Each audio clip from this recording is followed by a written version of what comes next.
vyskočilo na mňa okienko, že zvoliť jazyk a krajinu a ako náhle som zvolil, že Slovensko, tak mi skočila cena o 20 € vyššie.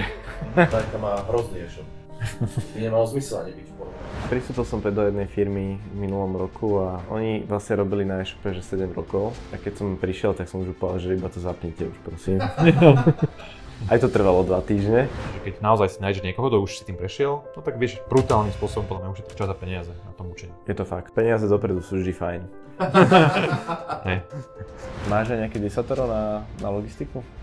Že reálne ochotný zdieľať fakt, že veľmi detailné know-how a veľmi detailné data interné. Tam ukázal proste také veci, čo by som nemusel ukazovať, ale je to super, že pomáha tej celej komunite a ukáže štruktúru proste revenues, ukáže aký má dashboard ako CEO tej firmy. Bol raz jeden. O ničom a o všetkom. Tak možno nejaké otázky? Nemerikný. Tak si ich nechaj pre seba. To je dobrý záver. No, tak nám povedz, čo si nám tu prišiel povedať. Dnes sa žartuje. Ďakujem, že si prišiel. Skôr je otázka, že ako my, taký malý podcast oproti tvojmu veľkému podcastu, vieme z teba niečo vyťahnuť a ty z veľmi veľa ľudí zaujímavých si vyťahuješ informácie ohľadom e-commerce. Že my by sme z teba chceli vyťahnuť informácie ohľadom podnikania, kariéry a tak ďalej. Takže my sme sa už stretli, to už je veľa rokov dozadu a ja som sa ťa vtedy pýtal na to, že jak si sa vôbec dostal k prize money a ty si mi niečo povedal, ale už si to presne nepamätám. Tak, že ak by si mohol, možno, že Robo to vôbec nevie, tak preň ho zopakovať. Hej. Áno, napríklad. Tak to je taká dlhá story, ale v podstate skúsim skrátiť teda.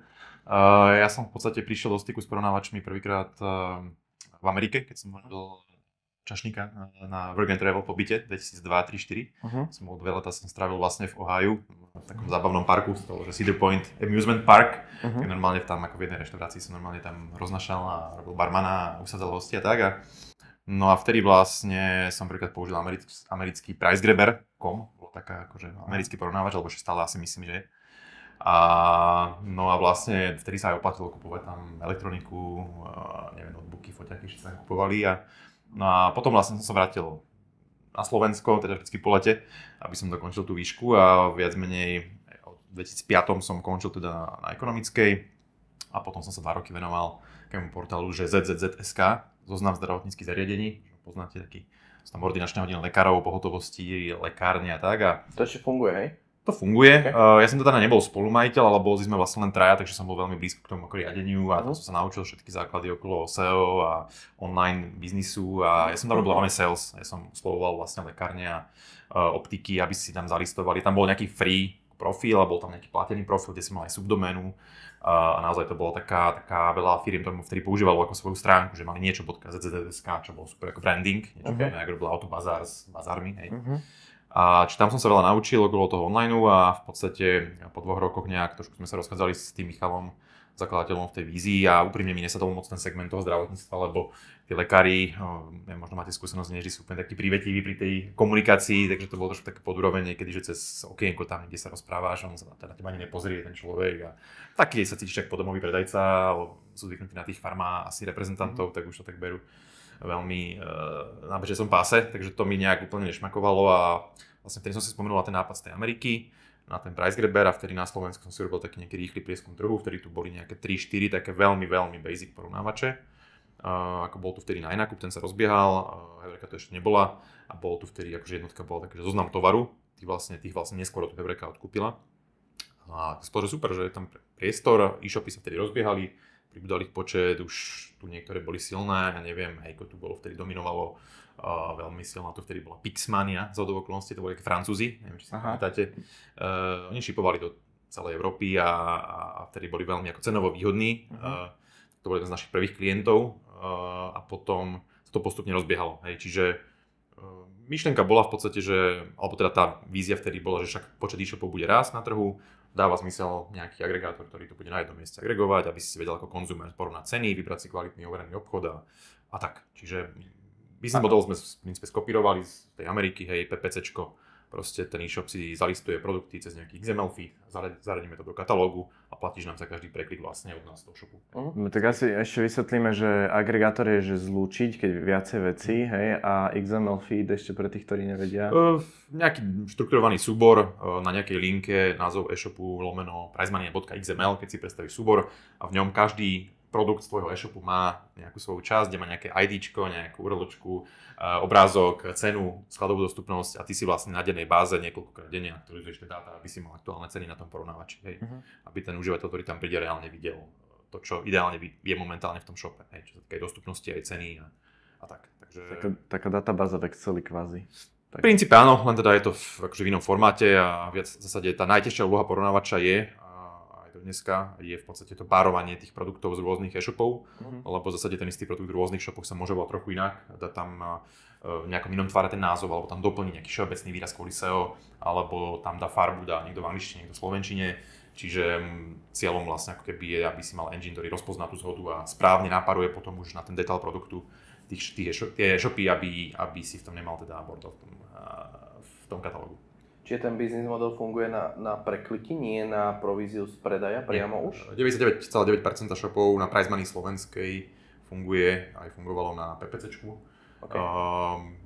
Princíp plus minus podobný princíp ako na Google, hej, čiže je to pre nás také veľmi čisté, pre nich to je jasne merateľné, odmerajú si, koľko investovali, koľko im to zarobilo, takže zároveň tam odpadá nejaká problematika cookies, ktorá by teraz nás dobehla, alebo začína to byť komplikované a affiliate siete sa s tým trošku začínajú ako trápiť, že vlastne ako dneska trackovať ten výkonnostný model.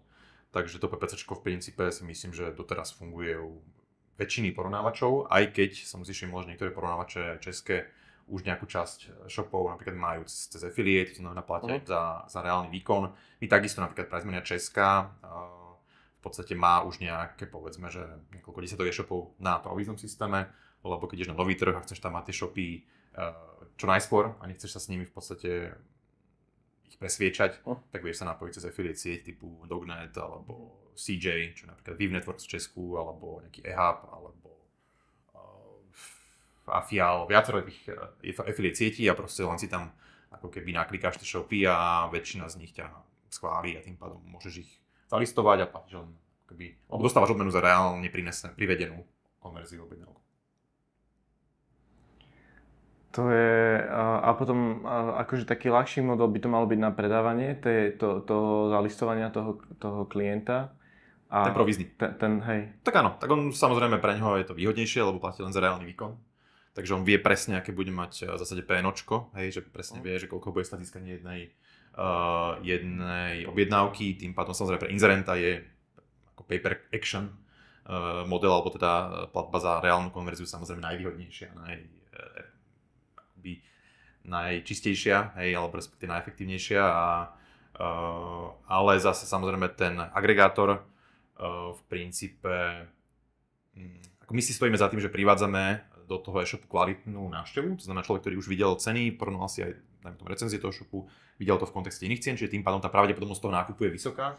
Čiže zase, ak ten shop je zlý a proste má zlý, ja neviem, nákupný proces, hej, košík, alebo má nejaké proste chyby na tom webe, alebo má zle zoptimalizovanú mobilnú verziu, no tak proste ako prečo ty ako agregátor by si mal ako byť negatívne za to postihnutý, že on ho nevie skonvertovať, hej.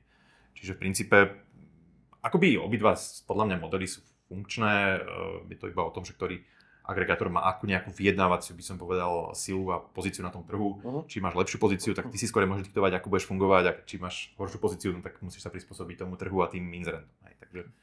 Takže tak. Úplne ti rozumiem a asi mám potrebu takto, že povysvetľovať tie veci, že čiže ty máš porovnávač, keď niekto dá do vyhľadávania nejaký produkt, ktorý hľadá, vyskočí mu napríklad tvoja stránka, na ktorú keď niekto príde, tak tam sa mu zobrazí, že ceny z rôznych e-shopov a recenzie tých ako to ľudia hodnotili, tie nákupy. A vlastne platia ti tí, čo sú tvoji klienti, ti platia za to, že niektorí ti platia za to, že niekto sa preklikol na ich stránku, alebo na tých nových trhoch je to za to, že preklikol a nakúpil. A tá konverzia je, že príde na ten e-shop 100 preklikov, 100 ľudí, a teraz jeden nakúpi, alebo 4 nakúpia. a to vlastne za to je vlastne, keď to niekto nevie spraviť tak, aby nakúpilo viac ľudí, tak ty vlastne prichádzaš o potenciálny biznis. Áno.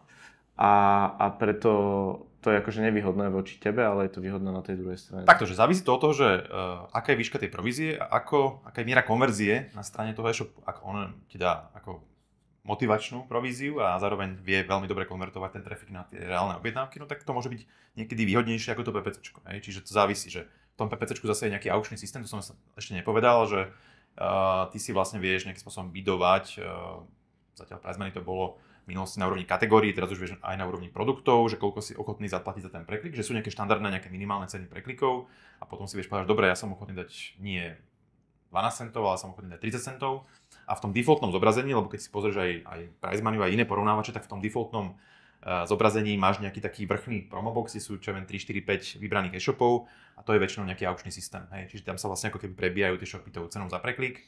Samozrejme musia byť aj myslím, že všetci to majú tak, že musíš mať aj nejaké overenie, nejakú kvalitu, nielen cenu kliku.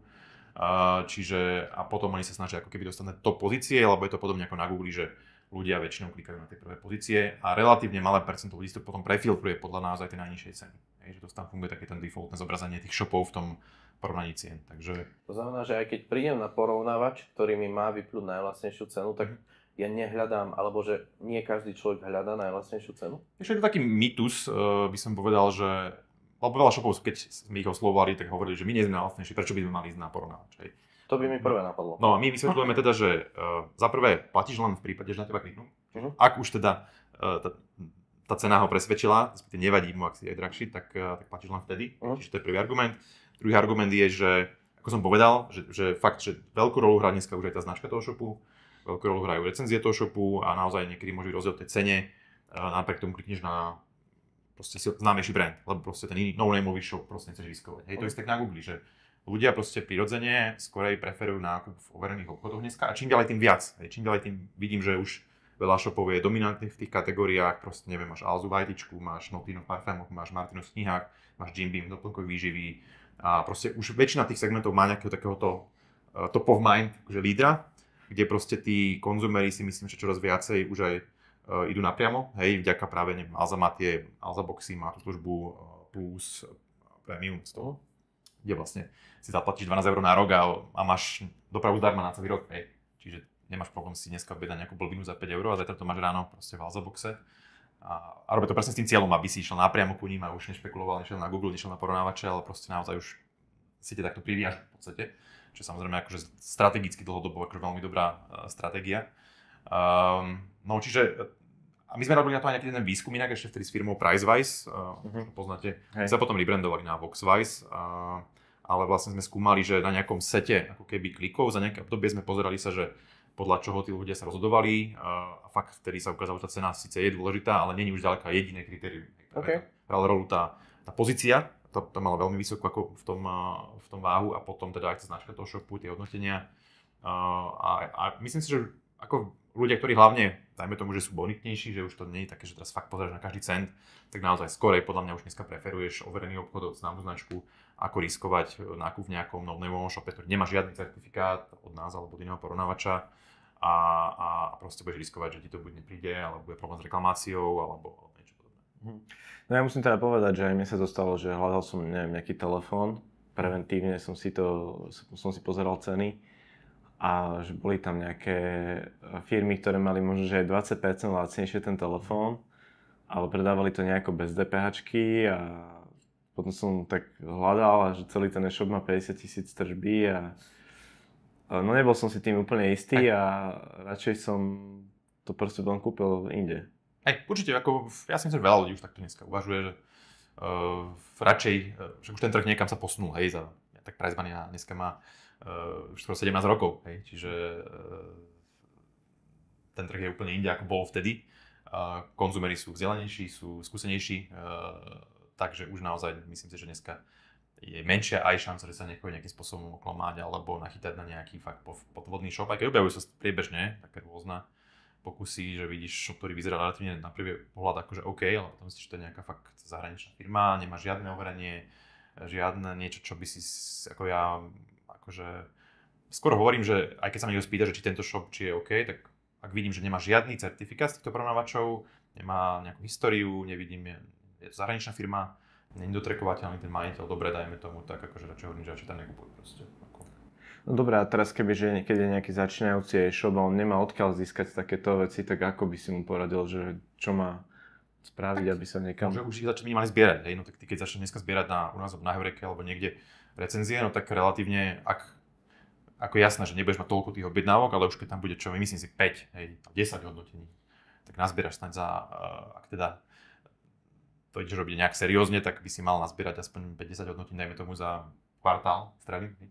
A keď už tam akože sa javí, že tie hodnotenia sú pozitívne a ľudia sú spokojní, napriek tomu, že nemáš ešte ten certifikát, ale však už ty už vidíš, že si vieš pozrieť tie recenzie tých iných zákazníkov, tak ak sa to rýsuje, akože javí seriózne, vidíš, že už také detaily, že na webe vidíš, že má uvedené kontaktné údaje kompletné, firmu tam má uvedenú, možno fotku majiteľa, ako to není len o tých hodnoteniach, veľa znakov, môže mať ten e-shop tej ako dôveryhodnosti, hovorím, ja už väčšinou na akože pár klikov si vieš tak nejaký taký úplne základný sken toho shopu urobiť, že či aká je pravdepodobnosť, že bude seriózny alebo nie. Super. A koľko asi ľudí musí nakúpiť cez ten váš portál, aby bolo tam tých 10 recenzií? Že nevieš, aký je tam pomer asi približne? Čo nemám teraz to číslo v hlave, možno sa budem baviť už trošku v tej price money. Odhad, hej, že je to 100. Úplne nevenujem teraz, ale ja by som typoval, že tá miera vyplnenosti tých dotazníkov bude niekde medzi možno 1 až 5%, hej. Tak by som to tak akože typol, ale nemám teraz tú štatistiku, ako otvorenie, hej, Eureka je to samozrejme dominantná, takže drvivá väčšina tých recenzií ide teda ku ním, logicky, lebo vlastne väčšina shopov tým, že teda sú jednotky na trhu, no tak samozrejme e-shopy, keď majú niekoho dotazník poslať, tak radšej poslať od tej jednotky, hej, čiže ako nechceš asi ako e-shop poslať tomu istému zákazníkovi 3 dotazníky, hej, z rôznych porovnávačov, hej, lebo to je veľmi otravné. My v Price Money sme sa predčasom rozhodli, že budeme akceptovať to základné overenie, že ak teda si na Heureke máš ten základný badge, tak aj my ti ho proste dáme, hej. Akože prečo to komplikovať aj tomu shopu, aj tomu konzumerovi. Takže ten nejaký základný stupeň overenia vlastne dostávaš automaticky aj na Price Money, aby si mohol sa zobrazovať v tom vrchnom boxe a mohol si bidovať. Ak chceš mať zlatý, hej, no tak OK, musíš brať naše recenzie, ale Price Money. Čiže prišlo nám to v nejakom momente už ako nezmyselné, tak toto komplikovať aj tým shopom, aj tým spotrebiteľom. Ty máš nejaké otázky? Ja počúvam zatiaľ. Dobre, lebo ja občas to je taký ten môj autizmus, že sa už zahlbím do témy a už by som iba išiel. Ja som sa chcel spýtať, že jak sa dnes shop dostane na Price Money? Že či je to stále ako keby nejaká aktivita z vašej strany, alebo či už tie e-shopy nejakým spôsobom chodia za vami a len to spracuje nejaké administratívne oddelenie, že ako to funguje? Vieš čo, shopy sa registrujú, tak tie malé stredné shopy sa registrujeme samé. Oni väčšinou, to funguje tak, že ty si vytvoríš e-shop, typicky keď začínaš, tak máš nejaký ShopTet, hej, alebo máš nejaký WooCommerce, alebo máš nejaké pravicové riešenie, hej, neviem, Upgates, alebo nejaký business web slovenský, hej. A tam väčšinou, aspoň si myslím, že tak fungujú tí majiteľe, že si pozrú, aké tam majú pripravené tie XML feedy, to sú tie dátové feedy, a tam väčšinou vidíš, hej, že mám tu Price Money, mám tu Heureku, mám tu, ja neviem, Najnaku, mám tu proste niečo. A ty proste v prvej fáze chceš ako využiť všetky dostupné kanály, ktoré tam nebudú stať veľa peňazí, aby si získal tie prvé objednávky a tým pádom sa zaregistruješ vlastne všade. Hej, že ako jasné, že tá Heureka z hľadiska nejakej pozície najdominantnejšia, preto tam idú ako prvé a potom už ako tých ďalších tam nejako akoby doplňa. No a tým pádom ako takýmto nejakým spôsobom sa dozvedia aj vlastne o tých porovnávačoch podľa mňa prvých. A plus samozrejme sledujú aj konkurenciu tie shopy, čiže vedia tam ten badge, ten overený zákazník z Heureky alebo overený obchod z Price Money, Najnakup má nejaký svoje overenie, tak aj to ťa ako keby motivuje sa tam zaregistrovať, lebo chceš mať tiež ten badge. Chceš zaostávať za konkurenciou, no tak chceš rovnako tam byť a ako keby nechýbať v tom výbere, keď si ten spotrebiteľ zákazník sa rozhoduje vlastne o tom nákupe. Takže tak sa dozvedia. Samozrejme, že sú aj také tie stredné väčšie shopy, ktoré sa oslovujú, alebo tam teda mojich čias sa oslovovali akože aktívne. Hej. Jasné, že zase je to o tej pozícii nejakej, nazvem to, vyjednávacej. Stredné veľké shopy si veľmi vyberajú, kam pôjdu a majú tendenciu trošku diktovať podmienky. Aj keď to bola výhoda toho PPCčka, že ty vlastne ako nemáš sa veľmi o čom negociovať, lebo však tak keď nechceš bidovať, tak nemusíš, hej. Proste ako keby ten trh určí tú cenu toho kliku, hej. Čiže to je výhoda, že vlastne ako keby, že však je to na vás, hej. Ako cenu si dáte, tak budete mať a od toho bude závisieť, koľko od nás získate obratu, lebo od toho bude závisieť vaša pozícia v tom defaultnom ako zobrazení na tom detaile ako produktu. Čiže, čo tak? Koľko je stredný shop? Koľko musím otočiť ročne peniazy, aby som bol že stredný shop? Vieš, neexistuje podľa mňa, aspoň nevidím žiadnu ako oficiálnu nejakú, neviem, kategorizáciu, ale tak akože ja mám vytvorenú takú svoju subjektívnu a ako ja beriem také, že mikroshopy tak do 100 000 ročne obrat, takže malé shopy by som povedal, že do 1 000 000 ročne obrat, takže stredné, pre slovenský to hovorím, takže môj subjektívny akože taký ranking je, že 1 až 10 miliónov a že na 10 miliónov beriem ako keby, že veľký shop, no. Okay. Takže ktorých je... Koľko je takých stredných? Takže podľa mňa tých veľkých bude, že podľa mňa do 100, hej. Možno by som skôr povedal, že 50, ale tak akože budú aj nejaké B2Bčkové, také možno, ktoré nie sú až také známe, ale takže by som povedal, že do 100. Tých stredných si myslím, že môže byť, neviem, 500. Strieľam, hej, 500 a potom zvyšok budú tie malé a mikro. Úplne iné predstavy som mal o číslach. Som myslel, že do tých veľkých bude, že 5. Ja som tiež sa povedal, že... Takto, akože... hovorím, že dám to tak s rezervou, lebo nie všetky shopy musím ja poznať. Hej. Akože jasne, keď si zoberiem, v hlave mám nejaký ranking shopov, tak dobre, Jim Beam, hej, 170 miliónov. Minulý rok Fakt Cool, 100 miliónov. Musiker, 80 miliónov, hej. Je tam, neviem, Musiker sa ráta ako e-commerce, to je vlastne iba online predaj, ktorý podporuje ten retail na prevádzkach, nie? Oni sú drvivej väčšine akože online, tým, že majú možno 30 krajín. Okay. Čiže oni majú vlastne predajne, pokiaľ viem, len na Slovensku. Tak som mimo, to som myslel, že práve, že predajne sú ako keby pre nich tie hlavné. Na Slovensku určite budú mať akože vyšší podiel na obrate z predajní, ako majú v iných krajinách, ale z toho aspoň čo tak nejak vnímam, tak si myslím, že drvivú väčšinou generujú online a drvivú väčšinou obratu si myslím, že dneska generujú v zahraničí. Okay. Chcel som kúpiť bezdrátové mikrofóny.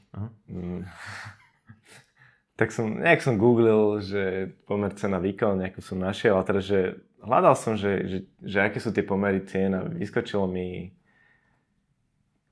keď som hľadal priamo na Musikery, tak mi to ukazovalo nejakú cenu. Ale aj v iných e-shopoch, ale tak stále to bola, že celkom fajn cena, ale ukazovalo mi inú. Potom som nejako, že googlil, že či to nenájdem z Číny, alebo tak, alebo to bola taká zvláštna značka. A vyskočilo mi, že polovičná cena na Google, link na Musiker. A teraz som prišiel na Musiker, na tú stránku, svietila mi tam tá cena a teraz, že vyskočilo na mňa okienko, že zvoliť jazyk a krajinu, a ako náhle som zvolil, že Slovensko, tak mi skočila cena o 20 € vyššie. Že, čo sa deje? Tak, že akože chápem, že pre niektoré trhy to môže byť lacnejšie, aj logistika alebo čokoľvek, ale že chápem, že tam môžu byť také rozdiely v cenách, ale stále nechápem ako keby, že prečo sa mi to vôbec ukázalo po prvom rade na tom internete, že keď on to vedelo cez všetky cookieská a tak ďalej, že odkiaľ prichádzam. Netuším, možno mali nejakú technickú chybu. Tak iba náhodou, či sa s tým nestretol. Nie som programátor, takže neviem ti úplne povedať, ale to, že majú ceny ako v rôznych trhoch firmy, je akože relatívne bežná vec. Tak samozrejme bereš do úvahy aj konkurenciu na tom trhu, aj presne tie náklady, aj pán príklad, hej, Bilenka, Barefooty, si možno poznáte, tiež zákazník, tak oni šipujú do Ameriky, hej. A tým, že tam je ten shipping drahý, logicky, hej, že asi to bude drahšie do Ameriky to poslať ako do Maďarska, tak oni si to napríklad pretávajú do ceny produktu, lebo vedia, že by ten Američan nezaplatil tú vysokú cenu toho shippingu, by tam videli, myslím si, $15, hej, alebo niečo. Takže oni to proste pretavia do ceny produktu a dajú shipping, neviem, či darmo, ale za nejakú ako normálnu cenu, hej. Takže to je akože príklad, hej, že ako to je pravda. Keď stojí produkt 20 a 5 € je shipping, tak je to lacnejší produkt, než keď stojí 10 a 15 € je shipping. No. Áno, určite tak vnímajú podľa mňa tí zákazníci psychologicky. Takže tak no. Ako si vlastne prišiel s názvom Pricemania? Vieš čo, tak kombinácia, hej, cena, mánia. Akože určite bola ambícia robiť z toho medzinárodnú firmu, čo sa teda úplne nepodarilo, bohužiaľ, ale teda... tak, hej, no, jednou nohou, akože... chcel som proste univerzálny brand, ktorý bude použiteľný cross Európa, a ja som si čekoval domeny, Aj keď teda sa ukázalo potom, že nejaká Prizemania niekde v Škandinávii existuje, že tam bolo nejaké, že Norsko, Dánsko, Švédsko, že malo Prizemania, dokonca mali .com a tam mali taký rozcesník. Že to bol taký trošku varovný signál, ale nemali ani ochrannú známku, ani nič, takže ja som, ak som zaregistroval tú firmu, alebo teda tie domeny, tak som si hneď ošefoval aj ochrannú známku minimálne na región, čiže aj doteraz má Prizemania minimálne, že Slovensko, Česko, Maďarsko, Rakúsko, Poľsko má ochranné známky, aspoň teda na nejakú túto strednú Európu, alebo tieto okolité krajiny a ako tým, že boli tie ambície medzinárodné, tak to bol ten dôvod, prečo prišlo mi to tak akože dobré, že aj ľudia, ktorí trošku vedia po anglicky, že by im to mohlo aj napovedať, čo to robí, hej, ako Prizemania, hej, a aj keď sa ukázalo neskôr, že pre možno takých nie anglicky zdatných ľudí je to také komplikované na vyslovenie, keď sa nám volali veľakrát, tak vy ste tá Prizemania, vy ste tá Prizemania, proste. Potom jeden čas, keď tu bola ešte tá Pixmania, ktorú som spomínal, tí Francúzi, tak si nás niektorí milili a mysleli si aj niektorí e-shopári, že sme nejak prepojení, alebo sme tí istí, alebo niečo.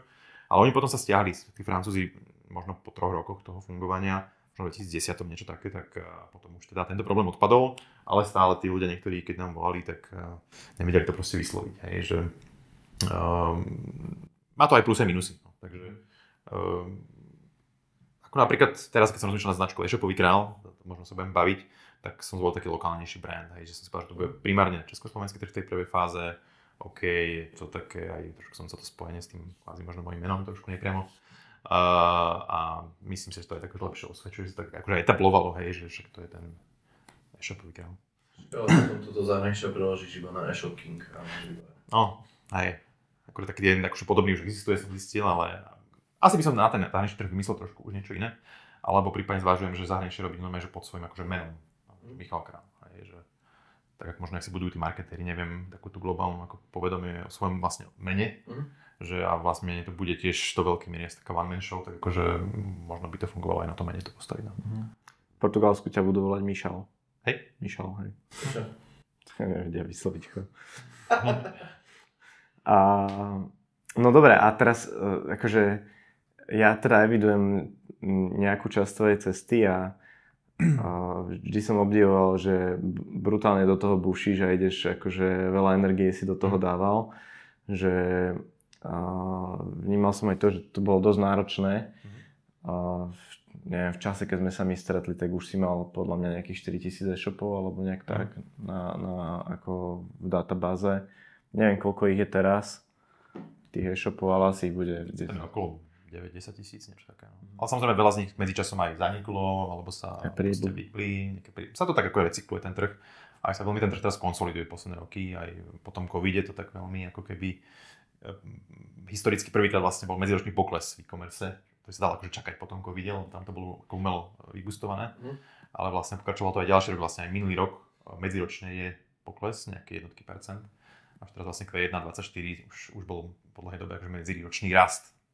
Zase trochu nejakých pár percent, takže sa to trochu ako... Tým, že vy to všetko spájate, tak ty okamžite vidíš tie trendy, to je celkom zaujímavé. Áno, to bolo také, celkom to ma bavilo pozerať sa aj na tie dáta, že si ľudia pozerajú, že ten dopyt po tých produktoch, že videl si, že keď už vyskočili tam hore nejaké nabíjačky autobatérií, tak videl si, že sa ochladilo výrazne, že s ľuďom proste teda zobrali baterky, alebo keď proste klimatizácie išli hore, alebo nejaké takéto ventilátory, si videl, že aha, takže začalo leto, hej. Takže je to taký dobrý, ako to kopíruje ten ako reálny, ako to, čo sa deje na tom trhu, tak ten porovnávač tým, že my sme pokrývali všetky kategórie v princípe toho online nakupovania, tak vidíš pekne to správanie, ak sa potom prejavuje v tom online dopite, vlastne v tom e-commerce. Dalo by sa to niekedy napárovať na nejaké možno akciové trhy, že by si kopíroval tie trendy a nakupoval, predával akcie? Neviem, akým spôsobom si to budem predstaviť, ale keby si letecký šlo, keby to bolo medzinárodné, tak nebudeš kupovať akcie slovenskej firmy, čo predáva nabíjačky. No, lebo ich nemáš komu predať, to je ten problém na slovenskej burze. No. Máš nízku likviditu, hej, ale máš pravdu. Ja, ale akože taktože práca s tými dátami, však aj Heverka to robí, určite to vždycky bola dlhodobo téma, len musí mať nejakú relevanciu a nejaký ako market share na tom trhu, aby to podľa mňa bolo pre tej shopy napríklad relevantné si takéto dáta vôbec od teba kupovať. Bo Heverka predáva takéto dáta, hej, o nákupnom správaní, o tom, aké značky, aké produkty sú prezerané, aké shopy tam možno dominujú, aké ceny predávajú, a taký celý ten data research, jak to nazvať, market research. Je to legálne, hovoriť, že aké shopy dominujú? Alebo sa bavíme o segmentoch iba? To poviem presne neviem, že či tam do akej miery to ako veľmi akože konkrétne, alebo je to skoro anonymizované tie dáta, ale viem, že veľa rôznych dátových reportov si vieš napríklad do Eureky dneska kúpiť, hej, keď chceš si mapovať tú danú kategóriu produktov. Je ako obyčajne okolo idúci, hej? Ako, tak väčšinou to, akože obchodník si to chce kúpiť, lebo chce zistiť, že ktoré možno značky v tej kategórii dominujú. Skôr tak som to myslel, že není problém sa k tomu dostať, nemusím poznať niekoho, alebo... Nie, myslím, že to je normálne, akože ak sa nemýlim, hej, akože nepoznám biznis Eureky, ale tak detálne, ale myslím si, že normálne to je oficiálna služba, že niektoré dáta dokonca poskytujú, myslím, že aj for free, taký nejaký základný dátový report, ale niečo si vieš kúpiť, hej, čiže aj to logické, hej, proste, tak sú veľkí hráči, majú veľa dát medzinárodných, tým, že oni sú na, neviem, 10 trhoch. A teda majú ako samozrejme dominantnú pozíciu, tým pádom ich relevancia tých dát je samozrejme akože veľmi solidná. Možno po Google, hej, proste ako taký najrelevantnejší hráč ďalší a tým pádom to obchodníkom, niekedy aj značkám dáva zmysel takéto si akože kúpiť. Dáva mi to zmysel, tiež si to kúpiť, už som sa nad tým zamýšľal práve, ale ešte viac som sa zamýšľal nad tým, že vieš, že máte 4000 nejakých klientov v tom čase, keď sme sa mi stretli, že ako to vzniklo, že urobil si nejaký templateový web, alebo si najprv niečo nechal naprogramovať a potom si začal to predávať, ako to išlo? Ten úvod to bol rok 2007, prezmenia sa spustila 4. decembra. Nestihli sme už úplne sezónu, vždycky sa snaží sa stihnúť sezónu, tak to bolo úplne také, že LTT, hej, že tak už moc toho nenamútiš vody za 2 týždne do Vianoc. Lebo však sa na top sezóna v e-commerce je teda november, december, eventuálne január, ešte nejaké také vypredaje. A vtedy normálne som oslovil externého dodávateľa, to bola firma Riešenia, ktorá vyvinula ako prvú verziu Prizemanie, či tam som to kompletne outsourcoval, ten development. A urobila sa taká prvá verzia, fakt, že to párovanie bolo extrémne prácne, že produkt po produkte, shop po shope, to bolo, že armáda proste brigádníkov, hej, že nebolo to veľmi málo automatizované, ale ako dizajnovo to vyzeralo celkom solidne vtedy, hej, a tým pádom ako podarilo sa to rozbehnúť spôsobom, že vlastne v prvej fáze sme, nie že oni nám platili, my sme im nabili kredit for free, hej, tým shopom. Že bolo nejaké obdobie, že keď sa zaregistruješ do tohto obdobia, dostaneš 1000 korún, vtedy ako keby na účet a bola tá teda myšlienka, ktorá sa osvedčila, že teda keď sa mu to minie, to znamená, že asi z toho mal už nejaký teda efekt, aj nejaké objednávky už teda väčšinou, takže potom už si nabije štandardne, akože komerčne začne platiť nám, on nám, hej. Čo akože fungovalo.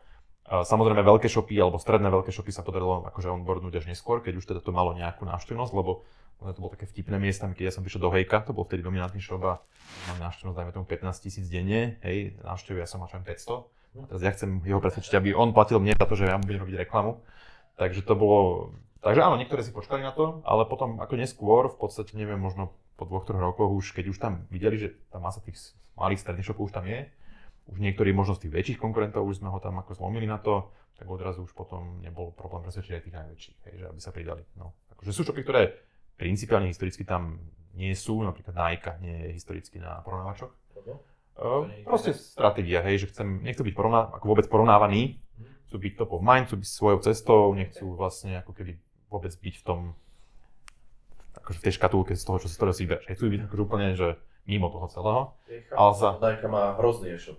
To by nemalo zmysel ani byť porovnávať. Ako myslím, že na tom dosť spolupracovali, že už teraz tak už majú lepší. 400 miliónov je 400 miliónov. Alza tiež vlastne pomerne dlhú dobu nebola na Heureke, vtedy mali taký spor, neviem, či ste to zachytili. Bola taká kauza, že Alza versus Heureka, lebo vtedy vlastne aj v jednej skupine bola, že Heureka a MOL a Alza sa bála ako keby zneužívania dát ich, ktoré má Heureka v prospech MOLu. A vtedy sa vlastne odpojili a aj urobili takú kampaň bez Heureky CZ, normálne ako aktívne vyzývali ešte shopy, aby sa odpojili z Heureky. No, takže dosť to bolo také kontroverzné, potom aj museli, myslím, ten web aj vypnúť na základe nejakého teda asi súdneho rozhodnutia. A vlastne myslím, že 5-6 rokov tam neboli a vlastne až po covide, sa mi zdá, že to bol, sa pred 2 rokmi sa znovu napojili, vtedy sa vlastne zmenil sa zase vlastník MOLu, on sa vlastne predal v podstate Allegru, Poliaci a vtedy vlastne ako keby teda tvrdí, teda aj Alza, že teda odpadol táto nejaká obava A vtedy sa vlastne znovu zapojili. Ale skôr si myslím, že to, akože možno to bolo tak skôr zámienka, že skôr im chýbal podľa mňa ten obrat po tom covide, ale Heureka predsa len akože je silná, hej, tak akože, no teraz tam sú, skrátka. No. U nás boli vždy, teda Alza, tam nebol nejaký výpadok, ale teda na tej Heureke pár rokov si dali pauzu, myslím, že okolo 5-6 rokov. No. Ale to mala podľa mňa vyrátané, aj napriek tomu, že museli stiahnuť ten web, teoreticky možno kvôli súdnemu rozhodnutiu, ja som presvedčený, že im to aj tak prinieslo čo chceli. Určite, akože Alza v tomto si myslím, že aj všetky tie, čo dostávajú občas nejakú pokutu, tak ako urobia také PR okolo presne, proste aj tá zlá reklama v princípe je povedomie, však aj Alza, všetci ho neznašajú a nakupujú, čiže dôležité sú čísla a obraty a profitabilita tej firmy a tak Alza v Československu absolútne ako dominantný hráč, čiže to je... Ja si dokonca myslím, že keby tu aj nejak aktivnejšie chcel prísť nejaký, vymyslím si nejaký Amazon alebo niekto podobný, ja si myslím, že Alza má také postavenie vďaka tej značke a tej infraštruktúre, tým boxom a tým predajniam a proste tým už má také pevné vzťahy s tými zákazníkmi, že si myslím, že by to vôbec nemali ľahké niekto, kdokoľvek, že Alzu tu poraziť v tom segmente, minimálne v tom IT, ale teraz už aj vo veľa iných kategóriách. Tak už teraz je Alza v podstate v pozícii, že ty si tak kúpiš toaletný papier. No, aj to hovorím, že už je to proste taký československý Amazon v princípe. no, ako podľa mňa Alza je brutálny fenomén, ja som o tom čítal teraz prípadovú štúdiu, čo písal nejaký chalan, ktorý sa venuje behaviorálnej ekonomike a ako keby skúmal tie princípy, ktoré sú na Alze. A ja hodne sa opieram o Alzu, keď sa bavím s klientmi o marketingu, ale teraz sa budeme ešte viacej, lebo oni to majú fakt, že brutálne vymakané. Takže strašne inšpiratívna firma. Hej, akože jednoznačne robia to široko ďaleko najlepšie, hej, a fakt, že by som povedal, že nemajú nejakú slabinu. Dokonca ešte tými cenami sa mi zdá, že tak nejak po tom covide, mali také obdobie, že boli výrazne drahší, ale mám pocit, aspoň aj dokonca sa videl pri nejakých produktoch, že mali garanciu na nižšie ceny, že v podstate dorovnajú tú cenu, keď nájdeš niekde lacnejšie. Čiže keby znovu chcú byť, si myslím, že aj ako cenovo vnímaní ako veľmi dobré, hej, čiže ako robia to akože fantasticky, no, treba sa od nich inšpirovať a učiť sa. Mňa ešte zaujíma technicky to porovnávanie, respektíve párovanie tých XML feedov, že ako to funguje. Tam ten algoritmus nejak vyhodnotí, že toto sa podobá s týmto na 80%, tak to je asi to isté, alebo čo tam je za princíp? Akože moja naivná predstava, keď som zakladal Prizemoney, bola taká, že však všetci budú mať EANy a nejaké teda unikátne kódové označenia v tých feedoch a v databázach a pádom vlastne však je to jednoznačne toto, že my len budeme sedieť na zadku a zarábať teda 5 milióny. Teda realita bola dosť iná a v podstate tak áno, EAN je samozrejme akože relatívne spoľahlivý údaj, ale keď ho nemáš, alebo shopy ho niektoré nemajú, tak čo máš? No? Tak máš názov produktu, máš výrobcu, máš kategóriu, ktoré to má zalistované, obrazok, neviem, čo som hovoril, a s týmito proste dátami nejakým spôsobom pracuješ, čiže ako je to už, myslím, že väčšina tých formáčov to má už do veľkej miery zautomatizované a špeciálne asi aj dneska počas potom nástupe ako umelej inteligencie si myslím, že to ešte ako keby jednoduchšie to celé toto vyriešiť. Ale ako vždy to bude do nejakej miery podľa mňa trochu aj manuálny proces, lebo nie vždy tie dáta sú proste tak kvalitné, som to nazval, aby si to vedel jednoznačne spárovať bez nejakých akékoľvek pochybností, že občas sa vyskytnú nejaké chybičky, môže sa stať, že shop urobí nejakú chybu niekde, môže sa stať, stali sa také veci, že niekto, že mal si nejaké idečko produktu, a ty by si nemal, keď zalistuješ nový produkt, ako keby recyklovať idečka, hej, že niekedy sa stalo, že si na to isté idečko dal nový produkt a my sme ho mali ako keby spárované v minulosti, teda cez to idčko, a odrazu si zistil, že máš úplne nezmysly napárované, lebo proste on ako keby vymenil pod tým idčkom ten produkt, hej, čiže to potom fakt komplikovalo veci a také shopy sme potom na to upozorňovali a potom akože to pochopili, ale tak už dneska hovorím, aj tá kvalita tých dát si myslím, že je výrazne lepšia, ako bola v minulosti. Pre nás je jednoduchších, čo je EAN, to je predpokladám skrátka. Čiarový kód. Čiarový kód normálne. To je nejaký kód. Máme to nejaký, neviem, či 12 či 13 miestny. A čiarové kódy fungujú tak, že vlastne keď máš mlieko na Slovensku a holiaci strojček v Nemecku, tak určite ten kód nemôže byť rovnaký, hej? Tak tam je, myslím, že aj kód krajiny v tom EANe, čiže tým pádom toto minimálne a áno, EAN by nemal byť celosvetovo, pokiaľ viem, akože mal by byť jednoznačne priraditeľný ku konkrétnemu produktu, akože fakt, že tam by nemalo prísť nejakému problému, ale hovorím, že niekedy tie shopy si vymýšľali nejaké svoje kódy, dávali to do ako tagu EAN, hej, a teraz akože tam vznikajú rôzne zaujímavosti a snaží sa to potom čistiť a ako fakt musím povedať, že niektorými shopmi sa reálne že neoplatilo spolupracovať, ale fakt tá práca s nimi ako reálne bola ako náročnejšia, to, čo si na nich zarobil, čiže už mali aj skôr niektoré segmenty, ktoré fakt ako aj dávajú zmysel z toho porovnávania cien. Je jasné, že keď máš porovnanie cien možno 50-100 shopov, dáva oveľa väčší zmysel, ako keď tam máš 1-2 shopy, lebo to je nejaký veľmi špecifický produkt alebo sortiment, a prípadne alebo druhý prípad, že ceny sú tam ako identické medzi tými shopmi, čiže ako celkovo tá práca s tými dátami sa myslím, že postupne v čase ako dosť lepšia. Vy ste už nejakým spôsobom implementovali AI do tých procesov? Ešte raz? Či vy ste už priamo implementovali AI do tých procesov? AI, som nerozumel. Teraz už, takže nechávam to tam už na kolegov, hovorím, že ja som už momentálne tak vlastne už v pozícii skôr tak akože minoritného spoločníka, už to nechám na kolegov. Pokiaľ viem, zatiaľ úplne nejak aktívne sa s tým nepracuje, ale určite je to na stole téma. Poďme ale ešte späť, že mi to príde strašne veľa roboty, ako viem, že si fungoval relatívne štíhlo a lean štíhlo. Nízko nákladovo. Že som schudol. Tak, no a teraz otázka je, že aká bola tá vstupná investícia do toho projektu? Akože vtedy, akože na dnešné pomery to boli ako smiešné peniaze, ale ja mám pocit, že tá prvá verzia Prize Money stála niečo na úrovni okolo 200 000 korún, čiže čo možno nejakých 7 000 eur, niečo také. 200 000 korún bolo strašne veľa peniazí. To bolo 10 platov. No ale priemerných. Preto hovorím, že na dnešné pomery, hej, akože vtedy to nebola malá investícia, ale keby potom akože pomer, dajme tomu neskôršiemu bratu, alebo tak už to bolo akože zanedbateľné. Ale samozrejme tam sa investovalo dlhodobo, hej, že tam sa preinvestovali 100 000 eur do vývoja za tých 17 rokov, takže no. A ty si mal vlastne teda, oni ti to spravili tú prvú verziu a potom si mal, ja si pamätám aj nejakého minoritného spoločníka, ktorý bol vývojár, hej, že... Áno. To vlastne on skočil v 2010. On robil pre nich, či? On bol náš klient, on e-shop zavrel, nejak predal alebo niečo a potom sa podal nejaké ďalšie robote a vtedy sme sa dali dokopy a sme sa zhodli na tej vízii, aj sme vlastne zvažovali dlhšie, že mať vlastný vývoj, lebo celkom sa nám akože vtedy darilo. Aj mi dávalo zmysel strategicky mať in-house ten development, lebo tak z pohľadu aj nejaké valuácie firmy, aj z pohľadu tej rýchlosti toho vývoja, eventuálne nákladov, že sa to javilo byť ako výhodnejšie.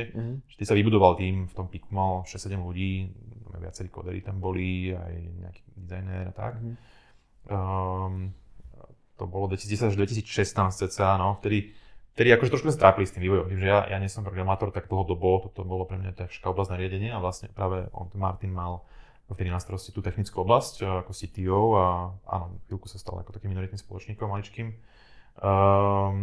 Len teda úplne ako keby to nezafungovalo v čase, hej, že keď sme veľmi dlho čakali na nový web. Že sme tam vymýšľali už moc také komplikované veci, presne nejaké dátové sklady a nejaké BI-ko, čo sme keď sme nemali ako postavený ten core business na novo. V podstate my sme vtedy bol plán ako keby pustiť nový web, responsívny, nech to je rýchle, použiteľné a proste nech to funguje, tie základné veci. Ale vlastne veľmi dlho sa nám to čakalo a ako ja určite som tam mal vtedy urobiť trošku iné rozhodnutia. A vlastne vtedy tam vznikla trošku taká nervozita, vlastne Martin vtedy odišiel 2016, ten tým vlastne sa rozpustil, lebo nemali lídra svojho. Ťažko môžem lídovať programátorom, keď nerozumiem programovaniu. A vtedy sme sa vlastne trošku tak potácali obidva, vlastne sme legacy code, nejaký custom, ktorý ti nemá vlastne kto vyvíjať. Takže sme zaháňali na to nejakých ľudí, ktorí by nás tam s tým pomohli. Chvíľku sme, aj sme vtedy spustili 2017, tak trošku narýchlo ten nový web. Úplne ten launch akože nevyšiel úplne ideálne, z hľadiska SEO a ďalších vecí. Paradoxne veci, ktoré akože vedeli sme, že sú dôležité, ale urobili sme tam proste nejaké chyby.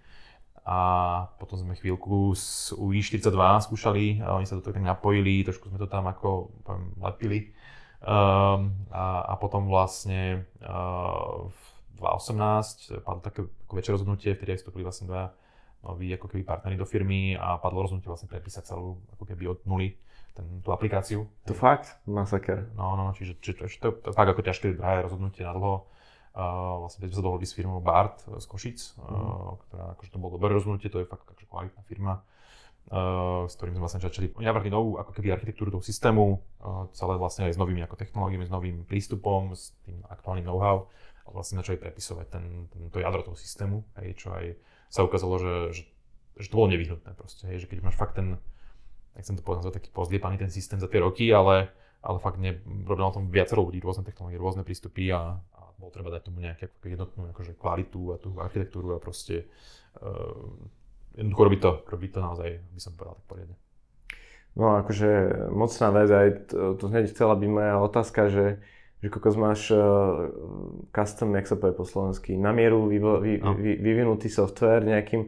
Ľudia si predstavujú, že to je jak váza, že proste prirobíš ručku, dáš do PC a je to, hej, ale vlastne keď to je autorské dielo, a je to ešte matematika a teraz ty musíš hľadať, čo ako funguje, že to je takmer nemožné vložiť tam nového programátora a že pokračujú vo vývoji a môže to byť akokoľvek dobre zdokumentované. Hlavne keď to nemáš podľa nejakých štandardov a nemáš tam nejaký framework, hej. My sme vtedy, Martin vlastne ktorý má filozofiu, že urobí to vyslovene custom, že proste úplne, že bez mimo nejakého frameworku, aby teda, akože mal to aj svoje už nejaké pozitíva, hej, že neviem, že vieš to robiť super rýchle, alebo proste vieš to naozaj veľmi ako zoptimalizovať niektoré veci, ale na druhej strane veľmi ťažko tam nabereš do toho nových presne programátorov, lebo nepoznajú ten framework, ten jazyk, nazvem to, hej. Tým pádom sa mi ťažko do toho aj nechcú s tým robiť, lebo sa učí niečo, čo potom budú vedieť neskôr použiť možno niekde inde. Hej. Keď nám učí to niečo vyslovene absolútne na mieru z nejaký svoj vlastný framework, ktorý nikde inde nevyužijú, no tak ťažko sa potom aj hajruje. No, to musela byť veľmi náročná situácia, viem si predstaviť. Bola a hlavne fakt už aj ten trh sa menil, hej, ale tá hajrka bola už ako veľmi dominantná, takže ako myslím si, že obchodne, tak marketingu, PR-ovo boli vždycky celkom dobre, ale to, na čom, ako čo bola naša slabá stránka, bol ten development, hej. Ten produkt, hej? Ten produkt tým pádom, no.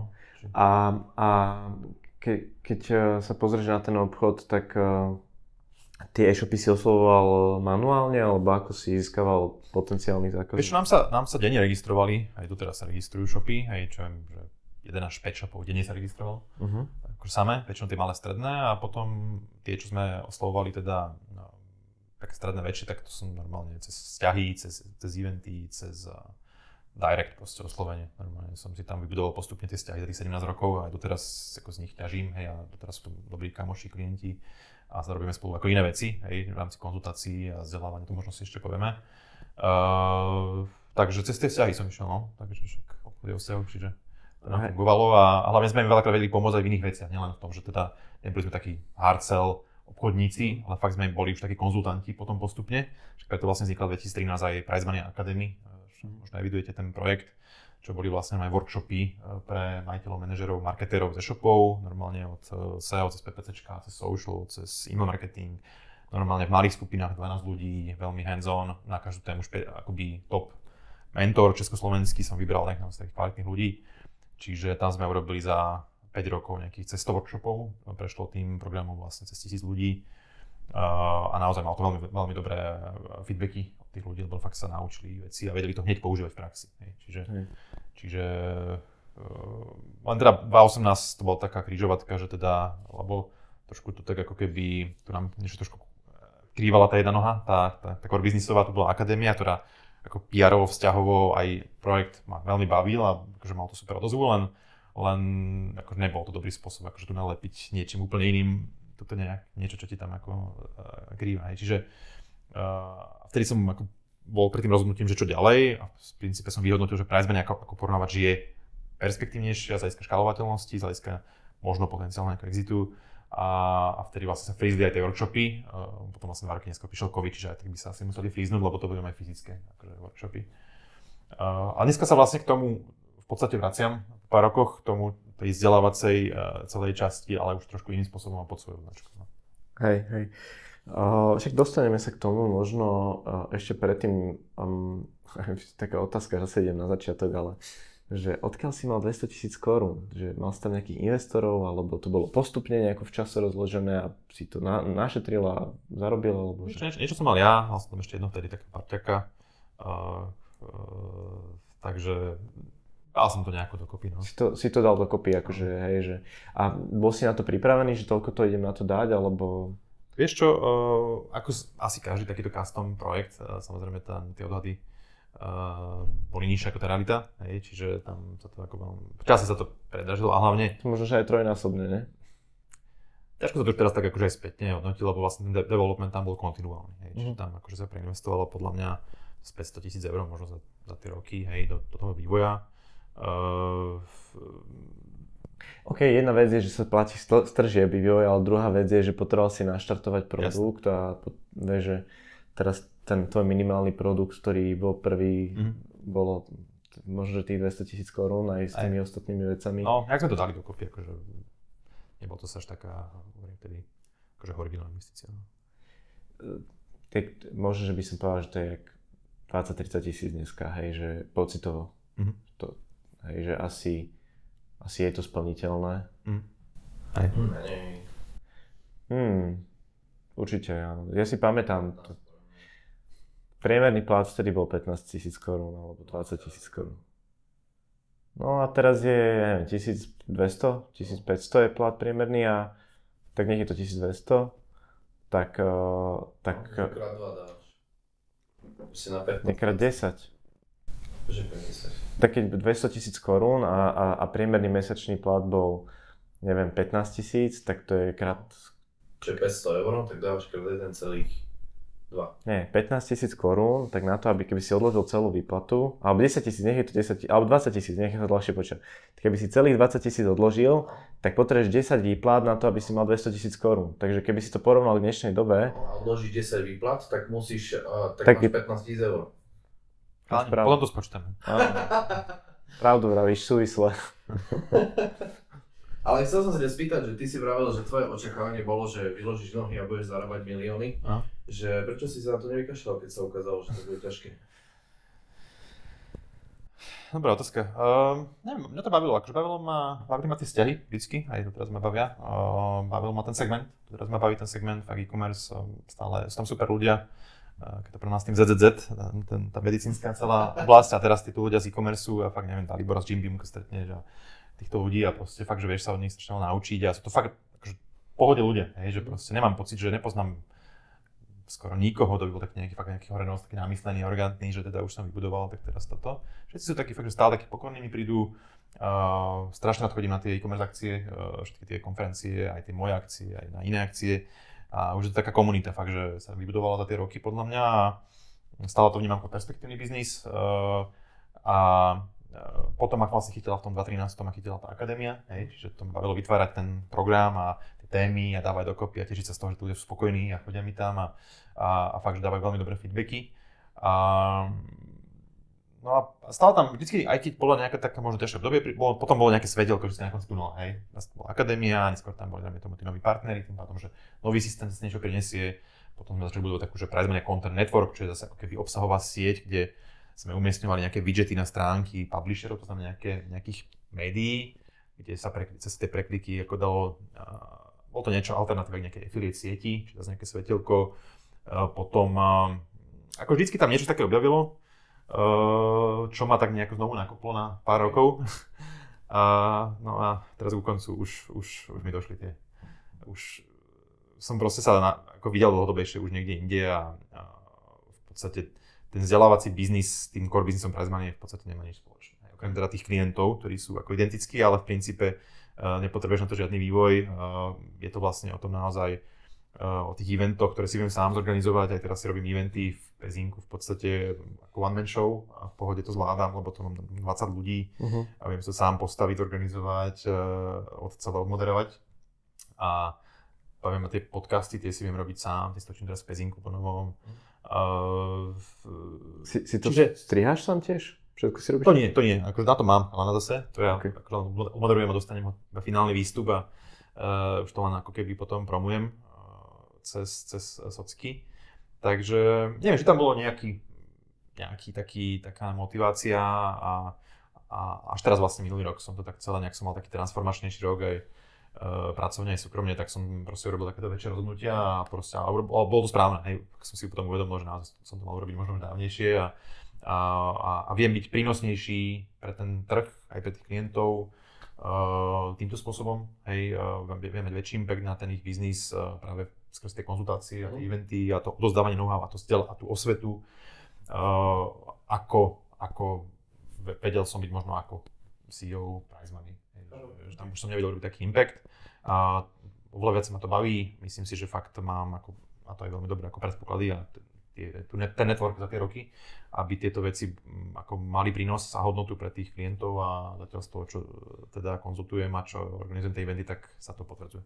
Takže mám sa dobrý pocit, že teda som sa takto nejako posunul a viem si aj, nie som teraz limitovaný vlastne už tým technickým know-how, ktoré mám fakt brzdilo v tej PrizeMoney veľa rokov a vieme teraz to fakt, že o tom obsahu, o tých vzťahoch, o tých témach, o tých hosťoch a verím aspoň z toho, čo počujem aj od tých e-shopárov, že fakt veľa ich to počúva, veľa z nich sa ako z toho inšpiruje, učia sa, aj tie konzultácie vidím na tých výsledkoch, že teda má to prínos, takže ako mám z toho veľmi dobrý pocit. No. Mne sa páči aj ten e-shop, aj ten koncept, ako to máš spravené. Koľko už máte dielov spravených? Teda e-shop podcast, prepáč. Ten e-shopový král v podstate, možno teda poviem, že čo je to za projekt. Vysvetlím teda, že čiže jeden sa vlastne taký tiež program v podstate vzdelávací pre teda majiteľov, manažerov e-shopov. Cieľovka sú majiteľi, manažeri shopov. Niektoré formáty sú vhodnejšie možno pre malé stredné shopy, niektoré formáty sú vhodné skôr pre tie stredné veľké. A vlastne teda je tam vlastne pod tým teda tie konzultácie, to sú individuálne konzultácie, sú tam potom nejaké také eventy, buď také neformálnejšie, typu nejaký e-commerce pivko, teraz napríklad najbližšie o 2 dní máme jednu akciu. Potom v Pezinku robím pre 20 majiteľov shopov, takže stredné väčšie shopy, taký e-commerce mastermind, kde si aj navzájom vedieme medzi sebou, ale plus tam akože speakery, mentori, ktorí tiež im vedia veľmi dobre odozdať know-how a poradiť a nasmerovať ich. A plus teda je komunita na www.eshopovykral.sk, je to online platforma, kde sa vieš zaregistrovať, zatiaľ je to teda bezplatné a je tam okolo 280 členov a tiež tam vlastne pribúda ten obsah, je to taký agregátor obsahu z e-commerce, vzdelávacieho, nielen vlastného, ale kľudne aj konkurenčného v úvodzovkách, napríklad Polgari, e-commerce bridge, tiež tam ako dávam jeho videá, alebo Tomáš Vrtík, Expandeco, alebo aj Braverman, čo bol CEO Heureky teda v minulosti. Taktiež aj jeho rozhovory. Akože ja som sa snažím už na to trošku tak povznieť na tú akože konkurenciu a ako keby skôr rozmýšľam, že ako celý ten trh posunúť ďalej, čo najviac pomôže tým e-shopárom a máme nejaké ďalšie nápady, ktorým smerom ako ešte celé ako posúvať, aby zvládli tie najbližšie roky, lebo si myslím, že to bude na najbližšie 2-3 roky veľmi, veľmi ťažké, ako pod vplyvom teda marketplaceov a tých zmien na trhu a tej medzinárodnej konkurencie, že hlavne také, čo sú malé, stredné, lokálne a veľmi špecializované shopy a sú resellery, to budú mať akože veľmi ťažké, sa udržať na trhu, lebo proste fakt, že nástup Allegro a Kauflandu a Temu a Trendy, All Fashion a nejaký Shine a neviem čo, tak akože dosť to tu bude ako veľmi, veľmi výrazne to ovplyvní ten trh. To som si presvedčený, lebo mám s tým skúsenosť s Heurekou. A títo hráči to sú ešte úplne že iná dimenzia, títo rôzne čínsky multimiliardové proste firmy. Ne? Tak na tému už teraz sú smutní z toho niektorí majiteľi e-shopov, že im to ako keby nabúrava čísla. Preto to hovorím a myslím si, že ľahšie to nebude. Čiže fakt je ako najvyšší čas, akože, aby aj niektoré e-shopy budú musieť fakt radikálne prehodnotiť stratégiu, možno zmeniť segment, možno zmeniť biznis model, možno ísť do vlastnej značky, aby ako keby neboli jednak jednej, možno na jednom ihrisku s týmito hráčmi. Môžeš dohadovať exkluzívne dohody. Oni proste nájsť tam taký model, ktorý proste nebude tak brutálne ohrozený týmto nástupom týchto ako lacných hráčov, ktorí si môžu dovoliť to fakt dotovať, neviem koľko, proste absolútne nevieš cenovo konkurovať bez šance, čiže musíš nájsť nejaký iný segment alebo nejaký iný úplne koncept. Ako keď sa vrátime k tomu, že si povedal, že sa vám registruje neviem, do 5 ľudí denne, do 5 e-shopov denne, tak keď to nie si ty, tak je to niekto iný, hej? Hej, trh sa veľmi mení, akože fakt veľa shopov, určite aj evident po covide, aj mňa oslovilo viacero e-shopárov, že chcú predať shopy, že proste už im to jednoducho nevychádza. Dáva im to zmysel, sú zase firmy, ktoré skupujú shopy, zase vnímajú, že musia zväčšiť svoju škálu a proste narásť a pripájajú si takto možno rôzne e-shopy a snažia sa to potom nejako buď zintegrovať, alebo aspoň nejako brandovo ako zjednotiť. To zase Kúpiš shop, ktorému to číselne nevychádza. Je práve, že naopak, lebo tých príležitostí nemusí byť len, že im to číselne nevychádza, ale podľa mňa je to celkom, častokrát je to aj výhodné pre toho, kto chce začať podnikať, išiel by do toho investovať, dal by do toho možno, že 20 000, ale nejaký menší e-shop, ktorý nerobí veľké tržby, ale už robí tržby, dá do toho možno, že 30 alebo 50 v čase, ale už má niečo, čo je zabehnuté, už má niečo, čo má produkt, má to už aj nejakú značku, vieš, že už strašne veľa vecí bolo vyriešených, takže to môže byť aj výhodné a to môže dávať zmysel, akože kúpiť.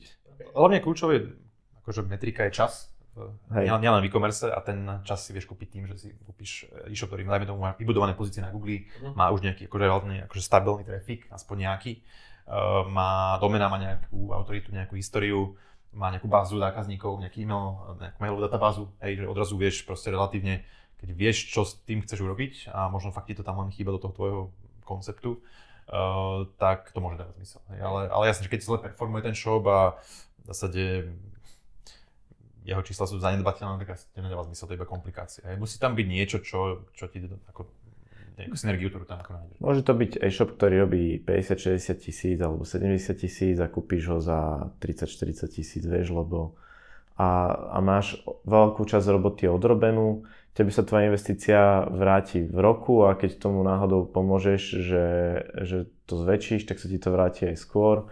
Každá strana je spokojná, hej, ja si to tak predstavujem.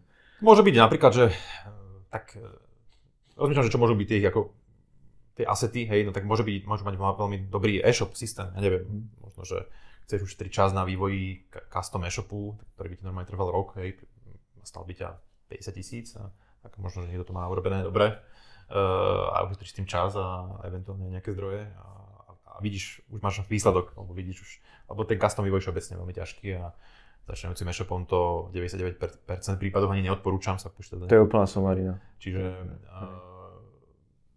ako musíš tam nájsť niečo, čo má pre teba hodnotu, hej, akože ináč to nemá zmysel. Akože ja sa na to pozerám tak, že keby si kúpil nejaké také krabicové riešenie, ShopTet, Shopify a podobne, za pár eur mesačne, aj 70 eur mesačne, alebo koľko to stojí, tak už len nahádzať tam tie produkty, ja by som veľmi trpel pri tom. Takže tak to máš robiť ručne a máš tam niekoľko tisíc produktov, tak hej. Tak a keď už tam je keď ten e-shop už robí nejaké tržby, tak už tam je niečo nahádzané, už extrémne veľa to asi ušetrí toho času a tak ako si hovoril, že ono to stále vzniká, aj tá konkurencia a keď ti vieš nejaký čas ušetriť, to je hlavne tie píplačky s tou technológiou, posledných 20% vývoja a trvá 80% času, tak to rieši ten vývoj nikdy nie je dokončený, ale tak určite dáva zmysel kúpiť. Čiže ak by niekto mal záujem kúpiť, tak asi by bolo dobré, aby ti napísal, najmä takéto menšie shopy. Ako viem sa na to pozrieť, hej, že viem už na čo, aké dáta si pýtať. Už veľmi rýchlo vidíš, keď si... Tak ja robím audit e-shopov, keď niekto ma osloví na spoluprácu, tak väčšinou prvý krok, ktorý navrhujem, je taký základný audit e-shopu, kde si vlastne prejdem kompletne samozrejme ten web zvonku, hej, z hľadiska aj značky, použiteľnosti, obsahu, SEO, celého nákupného procesu, celkovo proste nejakého stratégie, ktorú vidíš navonok v princípe. A potom si prejdem detálne ako GA4, Search konzolu a tieto základné tooly a tam... Čo to je tá GA4? No Google Analytics. Aha, okej. 4. Nešťastný. Strašne stále sa v tom robí podľa mňa oproti tým Universal Analytics predošlým. A Search konzolu tiež, tak tam vidíš samozrejme nejaké pozície priemerné v organike, vidíš, aký má organický návštevnosť, lebo však v princípe, keď sa nad tým zamyslíš, tak to, čo má hodnotu pri e-shope je, že keby si dneska vypol všetky platené kampane, tak čo ti zostane? Čiže direct traffic, to znamená sila značky v princípe, organická návštevnosť, eventuálne výkonnosť nejaká možno e-mail marketingu, lebo vlastne ten máš pod kontrolou a neplatíš ho ako keby za per návšteva. Čiže tieto veci majú hodnotu a potom, dobre, môžu tam byť nejaké asety ďalšie, hej, neviem, hovorím, ten web samotný môže teoreticky byť nejaký aset a môžeš mať nejaký, napríklad vlastnú značku produktu, hej, môže byť pre niekoho zaujímavé, že proste sú ľudia, ktorí vyslovene s ambíciou možno ísť cez marketplacy, tak takto skupujú rôzne perspektívne značky, takže ale máš vlastný brand produktu, hej, že pozrieme na neho takéto markeťáka, ktorý vyslovene takéto vyhľadáva značky, ktoré by vedel globálne potom ako keby pušnúť a škálovať cez marketplace. No. To je veľmi zaujímavé. Keď si sa pozeral na asi si videl tisíce e-shopov a máš nejaký taký v pamäti, že čo mal najväčšiu konverziu a najhoršiu alebo tak? Že... Akože takto. Akože konverzia samozrejme závisí veľmi, veľmi aj od segmentu. Inak keď si kupuješ parfém alebo knihu versus keď si ideš kupovať 2000-ovú, neviem, kosačku, strieľam, tak už len z princípu, hej, ten nákupný proces samozrejme je úplne iný a trvá akože násobne dlhšie, hej, že knihu si kúpiš za ten deň, kosačku budeš vybrať niekedy možno mesiace, niekedy možno dlhšie, alebo nejakú väčšiu investíciu, keď ideš robiť, takže už len toto ovplyvňuje tú mieru konverzie, hej, čiže nikdy nebudeš mať e-shop, ktorý predáva niekoľko tisíc eurové produkty, nebude mať mieru konverzie nikdy 10%, hej. Kdežto e-shop s parfémami alebo s knihami môže mať kľudne 10% konverziu, hej. Fascinujúce. Lebo tam už ide niekto... No, lebo cena produktu je proste nízka a tým pádom nemáš potrebu špekulovať na tie mesiace, hej. Čiže to je ako jeden faktor a samozrejme veľmi to závisí od sily značky. Čiže čím silnejší brand, tým väčšia dôvera, tým aj je väčšia pravdepodobnosť, že máš väčší podiel priameho trafiku. Tým pádom je väčšie percento tých, ktorí nešpekulujú, už nad tým nezvažujú iné alternatívy, idú napriamo k tebe. Čiže typicky, keď si pozrieš dneska top shopy, práve ako neviem, Jim Beam, Martinus, Musiker, majú veľmi vysoký podiel direct trafficu, veľmi vysoký podiel email marketingu, čo majú fakt vybudované databázy, vedia to robiť ten email marketing a sú snažia sa byť čo najmenej závislí na PPCčkách, ako keby na porovnávačoch. Takže a ja si myslím, že to je správne, že strategicky, keď chceš mať profitabilný e-shop, tak mal by si sa snažiť tieto vlastné, ja to volám vlastné kanály, mať čo najsilnejšie a byť čo najmenej závislý na nákupe trafiku. Áno, vlastne tebe príde ten zákazník a on ťa môže stať povedzme 50 €, aby vôbec prišiel na tvoj e-shop. Ten, ktorý si kúpi, hej, a kúpi si niečo za 100 €, kde ty máš povedzme 130 alebo 50, ale OK, nech je to 30. Tak a koľko ťa stál, som hovoril? 50 €? Takže sa ti nevrátil pri prvom nákupe. Čiže ty potrebuješ, aby nákupil znova, aby sa ti tá investícia vôbec získania zákazníka vrátila. Znova a napriamo. Napriamo. No, presne. Preto napríklad ja som teraz mal v Košicech jednu prednášku, kde som mal, že 10 ziskového e-shopu a v roku 2024 a jeden z tých faktorov je proste dobre zvolený produkt. Hej. Ty raz, keď máš produkt, ktorý nemáš nízku maržu, má nízku cenu, čiže aj nejaká absolútna marža nízka, máš nízku frekvenciu nákupov, hej, tým pádom nízka retencia, nebodaj máš vysokú vratkovosť alebo reklamovateľnosť, no tak proste nemáš šancu z toho urobiť profitabilný e-shop, hej. Lebo proste nemáš tie predpoklady splnené, hej. Na druhej strane, keď máš produkt proste s vysokou maržou, nakupuješ ho pravidelne, opakovane, nezastarávanie ako možno morálne, by som to nazval, hej, ako IT, kde proste za rok už notebook je neaktuálny, hej, alebo niečo podobné. Nekazia sa tie produkty nejak, akože nemajú nejakú dobu spotreby alebo niečo podobné, tak máš oveľa väčšiu pravdepodobnosť, že teraz z toho vieš robiť nejaký ako profitabilný biznis. Takže toto veľa shopov, aj keď auditujem, tak keď zistím, že vlastne nemá žiadne, alebo veľmi málo z týchto predpokladov má splnené, tak ťažko z toho urobíme nejaký fakt ako veľký e-shop, no. A ziskový. Takže predávajte shitové produkty, aby si ich ľudia museli kúpiť ešte raz. Alebo komunikujte na ľudí pravidelne, aby si vás zapamätali. A logistika patrí dosť tak silno ruka v ruke, ide s tými e-shopovými riešeniami, že vlastne väčšinou sú to fyzické produkty, ktoré treba niekam doručiť. Keď máš aj nejaké desatoro na logistiku? Akože tam možno hlavná otázka, ktorá tam to rozhodnutie strategické je, že či vlastný sklad versus teda fulfillment, outsourcing, logistiky.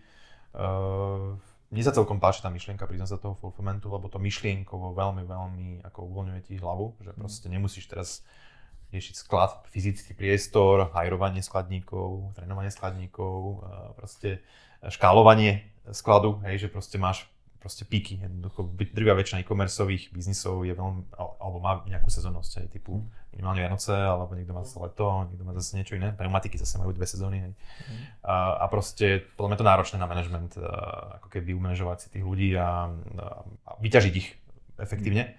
A kdežto pri tom fulfillmente proste máš jasnú jednotkovú cenu na tú zásielku a proste v zásade ťa netrápi, hej, že jak to si to on umanežuje a proste vieš sa tým pádom sústrediť na ten rozvoj, na možno na ten marketing, na SEO a na tak ten fakt budovanie toho, rozvíjanie tej značky a nemusíš proste takéto tú operatívu dennú až tak podľa mňa intenzívne riešiť, hej. Takže závisí samozrejme od segmentu, nie vždy to je možné, hej, proste niektoré produkty buď sú nejak, neviem, ich personalizuješ, alebo ich nejako fakt na mieru pripravuješ tomu zákazníku, tak asi to nevieš úplne spraviť, ale drvivej väčšine podľa mňa segmentov sa to dá riešiť týmto outsourcingom a potom už je to výbere toho partnera logistického, no, čiže takéto kopec firiem, ktoré to robia, treba si urobiť prieskum aj kvality, spokojnosti, možno aj s inými e-shopármi sa poradiť tak na tú expanziu to tak dlhodobo sa pozicionuje tá paketa, hej, že ako dobrý kanál alebo dobrý prepravca na zahraničie. Ale samozrejme už teraz ten konkurenčný boj je veľmi vyostrený, čiže myslím si, že už aj cenovo sa tie firmy veľmi ako dorovnávajú. Už to skôr o tom, že kto akú má tú kvalitu, by som povedal, a tú rýchlosť toho doručenia. Sú tu firmy, ktoré sa špecializujú vyslovene na cross-border logistiku, hej, neviem, z východu VHL Europe, ktorí vozia Jim Beam celý tam v tom regióne. Bulharsko, Rumunsko a tým smerom to majú blízko. A sú tu viacerí takíto partneri, Swisspoint tiež tu robí aj fulfillment, aj cross-border. Viem, že teraz dokonca FedEx tu nejak začína viacej operovať, sa mi zdá, z týchto takých medzinárodnejších. DHL-ka, preto som myslím, že tu zavreli také ten balíčkovú službu, ale skôr riešia ten express, to znamená fakt zahraničie. Napríklad vieš, že Bilenka vozí myslím si, že cez DHL-ku robí tú Ameriku, ak sa niečo nezmenilo. Hej, ale teda oni sú, napríklad Bilenka príklad, hej, oni sú v FHBčku, ako fulfillment, hej, že vyslovene outsourcujú. Verím teda, že to je verejná informácia, dúfam, že som nepovedal niečo, čo som nemal. Ešte neradi dáme na tú propagáciu. A teda, čiže tam skôr je to o tom, ako vynegociovať si dobré podmienky a hlavne, keď robíš zahraničie, tak si aj pozrieť sa, že ktoré sú tam ako obľúbené prepravcovia aj obľúbené formy platby na tých daných trhoch. Lebo môže to byť výrazne iné niekde v Rumunsku, ako to je na Slovensku. Hej, no čiže tak... keby si dnes začínal e-shop, tak by si neriešil už vlastný sklad. Závisí, čo by som predával, hej. Takže nehovorím a priori nie, ale teraz akože museli sme sa bať o konkrétnom nejakom asi segmente, ale... Ono to celé znie, že potrebujem 100 ľudí na to, aby som začal. A keby si začínal teraz robiť nejaký e-shop, tak čo by bolo podľa teba, že tá postupnosť krokov a že aké pozície by mal jeden človek zastupovať a že možno v akých časoch prijať ďalších ľudí? Tak prvý krok by podľa mňa mal byť akože fakt detailná analýza trhu, čo väčšina podľa mňa e-shopárov si úplne robí tú domácu úlohu, že sa do toho pustia proste po hlave. Niekedy to je dobré, hej, niekedy je asi dobré, keď nevieš do čo ideš, lebo možno by si to nikdy nespustil. Ale dneska už je tá konkurencia tak silná a fakt sú tu tí medzinárodní hráči, sú tu tí marketplacy, že minimálne si zanalizovať ten trh, že vôbec kde je ten potenciál, ktoré sa kategórie rastú, kde vôbec máš šancu sa reálne presadiť tá voľba toho produktu samotného, ako som povedal, hej, tie parametre, čo som spomínal, tá maržovosť a tá opakovateľnosť tých nákupov a akože úprimne si myslím, že väčšiu šancu na to ustať celý teraz tie zmeny na tom trhu majú firmy, ktoré majú vlastný brand a vlastný produkt, hej. Typicky práve, som sa bavil Bilenka, alebo Jim Beam, alebo neviem, Diana Rodriguez, kabelky, hej. Tak, že proste majú vlastný produkt, tým pádom vedia si jednak určovať cenotvorbu na trhu, vedia si sami určovať distribučné kanály, vedia si sami ako keby tú stratégiu nastaviť, hej. Kdežto keď si reseller, proste tak v zásade máš veľmi limitované možnosti v tom, ako tú stratégiu a cenotvorbu ovplyvniť. A niekedy stačí, že príde fakt zahraničný nejaký túto marketplace, nastaví cenovku o 30% nižšie a vlastne, nechcem povedať, že si skončil, ale proste máš problém. Proste, hej. Takže toto je jedna vec, že možno ja osobne by som uvažoval možno v nejakom vlastnom produkte, hej, minimálne vlastnej značke, nehovorím, že máš mať vlastnú výrobu, ale tak vieš stále si nechať niečo vyrobiť, alebo niekto iný môže pre teba vyrábať pod tvojou značkou. To volá, že private label. Presne, hej, čiže s touto cestou. Čiže tá analýza trhu, konkurencie, určite by som, nepúšťal sa do toho custom vývoja, to vôbec, ak to není vyslovene nejaký totálne špecifický, neviem, konfigurátor, ktorý nevieš proste urobiť v tej krabici, alebo nemáš fakt, že nejaký totálne špecifický nejaký biznis model. A mi nenapadá niečo, čo by sa asi nedalo dneska urobiť na tých krabiciach. Tak každý o sebe tvrdí, že má špecifickú firmu. No, každý tvrdí, ale otázka je, že kedy to naozaj tak je. Takže na tomto si vyslovene išiel by som, ja mám veľmi rád ten Lean, tú filozofiu a ten ako Lean Startup a ísť cestou toho MVPčka, čiže nejaký taký fakt minimálny použiteľný produkt a otestovať si ten trh, proste zvalidovať si to. A ešte veľmi dôležité potom je rozhodnutie také, že či ideš do segmentu, kde už ako keby ideš uspokojovať existujúci dopyt, alebo ideš vlastne tvoriť ten dopyt. Hej. To v podstate ale súvisí aj s tým výberom toho, že či máš vlastný brand, lebo veľakrát práve firma ako Bilenka v podstate buduje ten segment, hej. Proste robí osvetu, čo je to vôbec barefoot a potom až ako predáva barefooty, hej, že to je, ako je to ťažšie a drahšie podľa mňa vybudovať nový segment, ale keď sa ti to podarí, tak to máš ako lepšiu pozíciu potom strategicky, hej. Takže závisí od toho, že aké máš skúsenosti, podľa mňa, aký máš aj kapitál, čo si môžeš dovoliť a tomu by som potom prispôsobil aj tú stratégiu a výber toho produktu, segmentu a teda business modelu. Väčšina tých e-shopov asi štartuje presne opačne, že wow, toto sa mi páči, idem to predávať. Takže je to tak, hovorím, že niekedy to môže byť dobré, hej, že niekedy fakt možno nevieš, do čoho ideš, tak proste... Nevnímaš prekážky a proste iba prekonávaš. No, ale hovorím, že myslím si, ako nepoznám už veľa dneska nejakých shopov, čo by dneska vznikli, alebo teda čo by v nedávnej dobe vznikli a bez nejakej stratégie, bez nejakého fakt aj skúsenosti, že by to tak vystrelilo. Ja kedysi, že si niečo zapol a odrazu sa to zaindexoval na Google, chytil si nejakú dobrú vlnu na Facebooku, hej, že si nabral, neviem, 50 000 fanúšikov, lebo to bolo veľmi ľahké vtedy a že proste si sa na nejakej vlne vyslovene zviezol. Hej. A to už dneska akože nestretávam sa s tým. Ako mám teraz taký zaujímavý case, ktorého konzultujem. Môžem spomenúť vlastne, volajú sa, že ABC Zdravia. Mám inak aj rozhovor s tým Michalom Vrabcom aj v podcaste, ktorý robia doplnky výživy, vlastná značka, to je nejaký pán Medveď z Banskej Bystrice a oni vyvíjajú vlastná značka, Medveď Naturals a proste predávajú pod tou značkou doplnky výživy a postavil to celé na tom, že ale tiež mal vlastne roky budovanú komunitu ľudí, ktorí ho ako followovali a budoval vlastne nejakú autoritu v tom segmente a v podstate dneska sa im darí generovať niekoľko 100 000 eur mesačne obratu len z facebookovej skupiny jednej. Hej. Super. Bez platených kanálov, čiže tam majú nejakých 25 000 ľudí, oni tam šupnú hociaký zdravotný problém, on tam šupne produkt a proste objednávky zasypú. Čiže až teraz vlastne posledného pol roka, keď sme začali konzultovať, tak ich cieľ je paradoxne taký zase opačný ako väčšiny e-shopov, že sa snažia znižiť závislosť na tom majiteľovi a vlastne na tých neplatených kanáloch a zapíname proste PPCčka a email marketing a mení sa shopová platforma, zavádza sa RPčko nové, bude sa rebrandovať ten shop, lebo nemá moc dobrý brand ABC Zdravia, taký nejak strategický, aj z pohľadu expanzie aj teda nejakého odlíšenia a teda Mišo Pastier by asi nebol z toho nadšený. Takže oni majú taký opačný, akože, ale veľmi zriedkavé takýto akože case. Takže odporúčam ten podcast, keď ste ho teda nevideli, tak si ho pozrieť normálne na e-shopom Kráľovi, lebo dá sa tam inšpirovať podľa mňa, že ako fakt cez tú komunitu a cez to budovanie tej osobnej značky v podstate predávať a získavať tú kvázi neplatenú návštevnosť, by som to nazval. Mne bolo strašne smiešne, keď si hovoril, keď sme sa bavili o tom, že ak sa začínajú tie e-shopy, lebo my sa snažíme s jedným chalanom, ktorý tu není teraz a robíme také aktívne networkingy, že spájame tých podnikateľov a tak ďalej. Ináč si niekoľký človek v poradí, čo som prišiel do podcastu, čo počiarkol silu toho networku, a čo je super. Ale občas za mnou príde nejaký človek s tým, že no vieš, že toto by som chcel robiť, že to ešte nikto nerobí a ja sa na tak pozerám, že ľudí, že to nikto nerobí, pretože to je debilné. Že akože nie vždycky tá diera na trhu je spôsobená tým, že tu není riešenie na nejaký super problém, vieš? Aj. No. Z tohto uhla vlastne som s tým chcel zareagovať a oprieť sa aj o tú Bilenku, že je celkom podľa mňa odvážne fakt ísť budovať segment, ktorý tu není. A súhlasím s tým, že keď sa to podarí, tak to bude akože super, ale osobne keby som otváral e-shop, tak by som touto cestou asi nešiel, že mal by som predtým obavy. No, na medzinárodnom trhu zase tá konkurencia Bielenky rástla, už bola existujúca. Hej. Určite, no tak tam Vivo, Barefoot a ďalšie značky určite sú silné.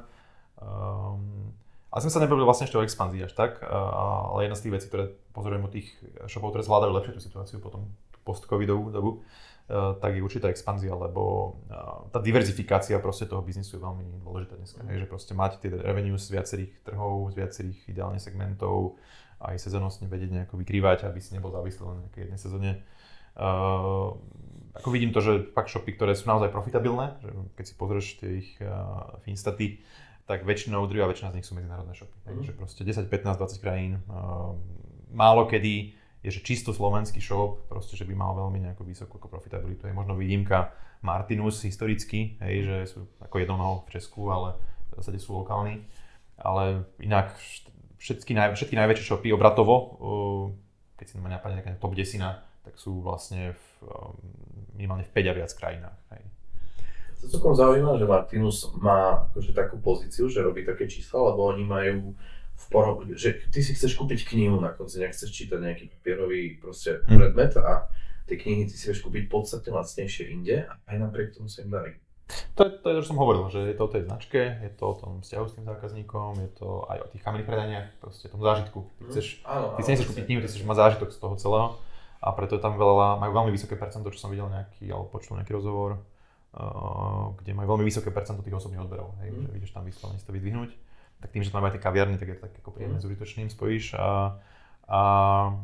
hej, no tak oni tak historicky boli jedni z prvých takých fakt dobrých e-shopov a hlavne knihy sú veľmi špecifický segment, že tam je tá bariéra toho vstupu veľmi vysoká, že tie knihy sú vlastne lokálny produkt, hej, ten jazykovo, hej, že preto vlastne tu ani nie sú veľmi zahraničné a zároveň Martinus, asi to je jeden z dôvodov, prečo Martinus nie je v iných krajinách, hej, že proste je to tam veľmi na tých lokálnych, ako apelovaných vydavateľoch postavené, lokálnych jazykových mutáciách aj tých kníh. Tým pádom je tam jeden z mála segmentov, ktorý je takto, akože nechcem povedať chránený, ale takto limitovaný by som povedal.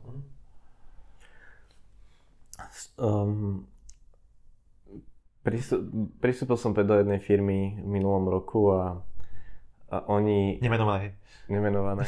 Už strašne veľa značiek bolo spomenutých a Mišo potom posiela faktúry za promo, tak asi sa muž nechce, preto ju nemenuje, že? Nemám rád administratívu. Okay. A musím ale povedať, že oni vlastne robili na e-shope že 7 rokov. Predtým, a keď som prišiel, tak som už povedal, že iba to zapnite už, prosím. Aj to trvalo 2 týždne, ale nakoniec sa to zaplo. A už boli prvé objednávky. Samozrejme pri prvých objednávkach vznikli nejaké ďalšie chyby a problémy, ale vďaka ním sme zistili, že čo sú tie problémy, ktoré treba odstrániť. A tým som chcel možno že aj nadviazať, že čo sú podľa teba také najväčšie prekážky v tých e-shopoch, ktorým bude treba čeliť alebo sa nie je dobre im vyhnúť? Tak ja si myslím, že to začína už pri tej značke, hej, že keď zle zvolíš značku toho shopu a voláš sa Lacné pneumatiky.sk, tak proste dlhodobo na tom profitabilný e-shop medzinárodný proste nepostavíš. Hej. Za prvé, že tá značka je lokálna, za druhé je generická. Mišo Pastier, žltá kniha, kto ste nečítali, tak stačí si prečítať tú knihu a pochopíte, že prečo teda nenazvať e-shop Lacné pneumatiky.sk. Dobre, ale máš najlepšie SEO. Na jedno kľúčové slovo. Na vlastné pneumatiky. Hej. Áno, to je pravda. Čiže máš zadefinovanú hneď cieľu. A navyše aj tak ešte negarantuje, že tu ľudia prídu, lebo tam na vrchu má shoppingové formáty a ešte stále ti to negarantuje. Že... No ale hlavne ťa to totálne za prvé zaškatulkuje, hej, nevieš potom rozširovať sortiment, respektíve to bude vyzerať divne. A za druhé, keď robíš kampaň, pomáhaš celej kategórii, ako hovorí Mišo Pastier, hej, že nebudujete kategóriu, budujete akože svoju značku, hej, alebo vlastne, prečo sa rebrandoval Notino v minulosti, hej, sa volali Parfums, ak si to pamätáte. Proste urobili kampaň v televízii a odrazu, akože preženiem to, ale polka objednávok skončila v Parfums.sk, hej, nie v Parfums, lebo proste... No, čiže bol Parfums, hej, no má v Nitre shop, hej, a pekne sa na tom akože zviezol, si myslím, teda dobre, nemám k tomu dáta, ale viem si predstaviť, že to tak bolo, že nejaká časť, dobre, možno nie polovica, nejaká časť ako takto vyslovene v podstate išla neefektívne totálne, hej, že a vtedy tie shopy boli Parfums, neviem, i Parfemy, e Parfemy, x Parfemy, proste vieš, že proste si jeden z totálne zameniteľných brandov, čiže preto ten rebranding na Notino podľa mňa teda. Zároveň samozrejme medzinárodne použiteľnejšia asi aj značka, odlišiteľnejšia, unikátnejšia. Čiže ten brand, keď si zvolíš zle, podľa mňa veľmi ťažko z toho urobíš ako profitabilnú značku. Dlhodobo, hej, že skôr ťa to dobehne. Hovorím, buď na tom obmedzení sa na ten segment, alebo proste na tom, že je to totálne generické, je to zameniteľné. To je jedna vec. No a potom teda ten samotný e-shop, aby proste spĺňal základné parametre, tak to už si odfakneš tým, že zapneš nejaké krabicové riešenie, hej, že tam väčšinou už tie základné veci sú dobre vyladené, typu nejaká rýchlosť toho načítania, nejaký search, nejaké filtre, aj keď stále som prekvapený, väčšina tých riešení nemá dobre vyriešené filtre z pohľadu SEO, hej, že keď chceš, aby sa indexovali tie nejaké kombinácie kľúčových slov, neviem, notebooky, Lenovo, hej, tak proste, aby to malo správne generované, ten title, hidden nadpis a proste, aby to bola unikátna podstránka, na ktorú vieš z Google získavať ako návštevnosť, hej. Alebo vo fashion, neviem, kombinácie s farbami, s materiálmi, s typom použitia, to je jedno, hej, že tam sa dá strašne veľa dneska aj stále získať, keď to urobíš dobre na tom shope, tieto filtre a konkurencia to nemá dobre, tak na ten long tail, na tie viaclovné frázy na Google vieš získať ako tú organickú návštevnosť dneska, hej. Že stále SEO si myslím, že nie je mŕtve a stále akože vidím v tom ako veľký zmysel sa tomu venovať, lebo konkurencia to väčšinou nerobí a už sa dneska spolieha dosť na tie shoppingy a na tie PPCčka. No potom tá dôveryhodnosť toho shopu, hej, že proste keď tam proste prídeš a jednoducho musí to mať znaky ako dôveryhodného shopu, jak som povedal, hej, tak musíš mať v kontaktoch ideálne živých ľudí zobrazených, tam je nejaká fotka človeka, majiteľa, dobrý signál, hej, že asi to naznačuje, že keď bude problém, tak budeš mať s tým spojiť. V momente, keď tam bude len čistý kontakt form bez akékoľvek iného možnosti sa spojiť s tým e-shopom, tak akože prvý signál, že nenakupovať. Lebo proste keď budeš mať problém, tak akože čo budeš, zapíšeš form a budeš čakať a vieš, že... Čiže takéto základné prvky do tej dôveryhodnosti, ak máš predajňu, samozrejme dať tam nejakú fotku predajne a ak zbieraš hodnotenia, tak tam ten badge, hej, či už Sever Keys, price money, hocikadiaľ. Zbierať referencie od zákazníkov, ty si tam na homepage alebo na do nejakého widgetu postupne začať zobrazovať, už keď ich máš prvých, neviem, 3, 5, 10, už nech to ten social proof, nazvime to, teda nejaké referencie od iných zákazníkov a postupne si buduješ tú dôveryhodnosť a samozrejme mal by si sledovať dáta priebežne a sledovať tú mieru konverzie, sledovať, ktoré kanály ti performujú dobré, marketingové a na tie sa zamerať. No a postupne si budovať databázu tých zákazníkov a snažiť sa ich ako keby cross-sellovať a poslať im tie mailingy a snažiť sa, aby opakovali čo najčastejšie a pravidelne a ideálne napriamo. Takže kdekoľvek v tomto procese samozrejme je dobré mať aj nejaké možno akože nejakého mentora, hej, konzultanta, však nemusím to byť ja, možno to niekto iný, ale proste niekoho, kto už si tým prešiel a kto má tie skúsenosti kľudne s inými e-shopármi, ako mi sa veľmi páči tá komunita, že sa tak prepojila dneska, že veľmi navzájom si radia pri výbere aj dodávateľov, pri výbere nástrojov, lebo oni, tie shopy prechádzajú plus minus tými istými vecami. Hej, len v inom segmente, sú v inej fáze, v inej veľkosti, ale v zásade to nie je raketová veda, hej, že proste, čiže keď naozaj si nájdeš niekoho, kto už si tým prešiel, no tak vieš brutálnym spôsobom podľa mňa ušetriť čas a peniaze na tom učení. Veľmi dobrá rada. Viem sa s ňou zjednotiť a zhodnúť, že mať niekoho, kto ti vie poradiť, je vždy super. Už aj keď ti zle poradí, tak aspoň rýchlo zistíš, že... Hej, akože... Lebo problém väčšinou v rámci toho je taká tá rozhodovacia paralýza, že ten človek sa nevie rozhodnúť. Keď mu ten človek povie, že toto sme robili takto, tam sme to robili takto, tak zrazu sa takto vieš rozhodnúť. A aj keby to išlo zlým smerom, tak to hneď vidíš. Ale väčšinou sa vieš rozhodnúť oveľa lepšie, keď už máš nejaké informácie praktické, takže... A hlavne... 7 rokov budovať e-shop. A hlavne ešte doplním, že ten e-shopár to rieši, ak začína s prvým shopom, to rieši prvýkrát. Hej, čiže on nemá tú skúsenosť a ja, dajme tomu, keď som videl, dajme tomu, že neviem, 100 plus e-shopov už znútra, hej, tak už proste tam vidím nejaké tie vzorce a tie opakujúce sa veci a opakujúce sa chyby, lebo tie chyby, hovorím, sa väčšine potom už opakujú medzi tými shopmi. Takže toto je veľmi dôležité a mne sa napríklad veľmi osvedčil ten model takého dlhodobého mentoringu, že jedna vec, predtým som to robil v minulosti tak, že som robil audit, odozdal som odporúčania a nechal som to na ten shop a potom som po roku zistil, že vlastne to zostalo niekde v šuflíku a nič to vlastne reálne nezapracoval. To je úplne najhoršie. Čiže preto vlastne fakt, že veľmi odporúčam klientom, aby sme ako spolupracovali dlhodobo. Nemusíme veľa hodín konzultovať, kľudne nech to je 2 hodiny mesačne, ale je tam ten follow-up, že proste povieme si každý mesiac, čo sa urobilo, čo sa ide robiť. A keď sa niečo urobilo, tak či sa to urobilo správne, to skontrolujeme a proste nastavíme si nejaké ciele a vieme na nich akoby pracovať. Hej, že mám klienta, ktorým napríklad konzultujem 4 roky už, alebo 5 rokov už teraz.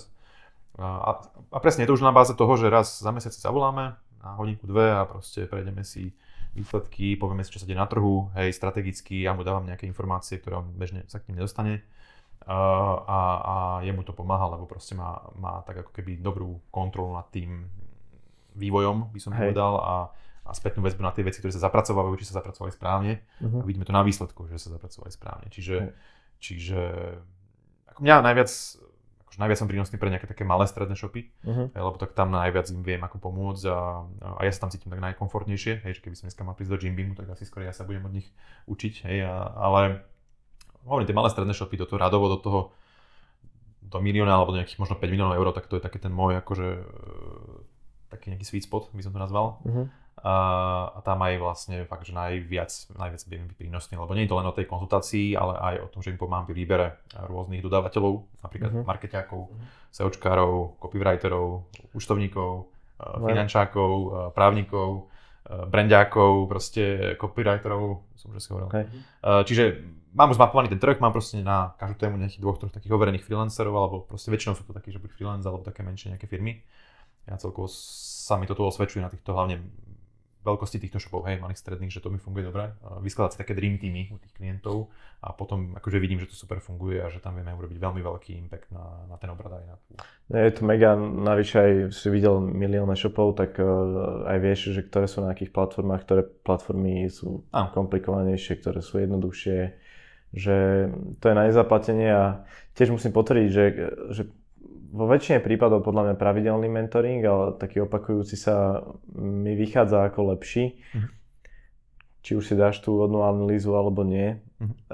Samozrejme s tou vodnou analýzou je to lepšie, ale my sme to robili, sme testovali takedy dávno používateľské správanie, ako sa ľudia používajú pri nakupovaní, pri e-shopoch alebo mobilnej aplikácie alebo dokonca zákaznícke správanie, skúsenosť v prevádzkach a tam sa používa behaviorálna ekonomika, používa sa tam psychológia, antropológia, že to sledovanie tých a návrh zlepšení a bolo strašne veľa firiem, kde sme vytvorili, stalo to pár tisíc, robili sme to akože nadšene, stalo to pár tisíc až desiatok tisíc a skončilo to v šuflíku. No. Toto ma tak vždycky takže mrzelo, preto som zmenil aj ten model na tieto dlhodobé mentoringy a vidím, že to malo veľa väčší efekt a tým pádom a ja mám z toho lepší pocit, že som ako reálne ten výsledok priniesol tomu shopu. No a predstav si, že niekto nám zaplatil 25 000 a vieš, a najhoršie bolo, že my sme mali x klientov, ktorí implementovali a prišli, že kokos narastla nám konverzia o niekoľko percentuálnych bodov, vieš, že z 1,2% na 3,4, hej, že to je brutálny nárast, že to sa nezdá. Viacej než dvojnásobok. Hej, a u nás to bolo najťažšie, že tá prvá objednávka, získať prvú objednávku, v momente, ak som získal prvú objednávku, tak už som mohol mať na háku v vozovkách, teraz to tak dramatizujem, samozrejme nie, ale že už potom tie objednávky ďalšie od tých zákazníkov na ďalšie testy a chodili samé, lebo to bol okamžitý efekt, hej, keď to implementovali. Čiže veľká medzera na trhu, podľa mňa, celkovo použiteľnosť za user experience a customer experience, hej, že málo firiem to tu robí, minimálne akože na Slovensku, v Česku je viacej, ale lebo veľa shopov riešia vlastne, ako dostať viac návštevnosti na shop. A relatívne málo shopov rieši, ako zvýšiť mieru konverzie, ako zvýšiť vlastne ziskovosť na jednu návštevu, alebo proste obrad na jednu návštevu. Hej. A pritom to je veľakrát jednoduchšie, ako keby zvýšiť tú mieru konverzie, ako zvýšiť proste ziskovosť tých PPC kampaní. Hej. Čiže ja si myslím, že tu, ako pár firm to tu samozrejme robí, hej, neviem, UI42 má ten svoj labák, hej, Lighting Beetle, aj keď tí sa presunuli teraz už viac do také korporátneho sveta, že už nerobia moc shopy. Malé firmy moc nerobia. Takže je tu fakt veľká medzera. Ako v Česku teraz, ja som robil rozhovor teraz v Prahe, sa volá, že Výskumák.cz, že robia takéto presne analýzy a veľmi za relatívne málo peňazí, a akože veľmi hodnotná podľa mňa takáto analýza. Fakt, že len keby ti to pomohlo, ako si ty povedal, hej, ja neviem, že tak to už je akože extrém, že o 100% alebo 200% zvýšiš, to je... Ale keď 50. Ale keby si, presne, je to proste 50% zvýšenie vlastne ziskovosti na jednu objednávku, hej. Čiže akože to nedosiahneš, to nemáš šancu dosiahnuť optimalizáciu PPCčka zase. Namiesto 10, napríklad, aj keby to bolo len 20%, namiesto 10 objednávok z nejakého počtu ľudí budeš mať 12. Vieš, že to je, vieš, a tie dve objednávky, keď máš nejaké číslo, tak to dáva zmysel. Aj keď, ale väčšinou sú tie výsledky, z mojej skúsenosti väčšie. A ešte keď by niekto na to nemal peniaze, tak ja by som vedel odporučiť, že posadte si pred ten e-shop 6 ľudí, ktorí sú vaša potenciálna klientela a iba im povedzte, že objednaj si niečo, čo by si chcel k sebe, hej, a držte hubu a iba sa pozerajte, čo robí. Normálne, že ticho a iba sa pozerajte. A keď budete vidieť, že už je zelený, fialový, spotený, lebo nevie niečo nájsť, kliknúť, urobiť, ideálne si nahráte tú obrazovku. Nič nehovorte, nie je to také, že tuto už sa nevidíš, že úplne ticho, odsledovať, nech dokončí ten proces, jednak či sa mu to vôbec podarí a keď sa mu to podarí, tak kľudne sa s ním môžete rozlúčiť, dať mu nejakú odmenu a pozrieť a okamžite vidíš, to je sedliacky rozum, okamžite vidíš, že čo vieš zlepšiť, hej, že tam sú jednoduché veci, jeden e-shop sme testovali, to bolo strašne, to bola taká dobročinnosť a prihlasoval si sa a zadal si zlé heslo omylom a vyskočilo ti zelené okienko, že vaše heslo bolo zle zadané. Ale vieš, tým, že bolo zelené, ty si ho nečítal, vieš, tak a ľudia úplne, že zmetok zbytočne, hej, napríklad. Častokrát také blbosti iba, vieš, že dáš si niečo do košíka, ideš si to kúpiť a zrazu, že vytvorte si u nás konto, no určite. No presne, toto je jeden z veľmi závažných akože chýb, že proste spoliehaš na to, že ten človek chce.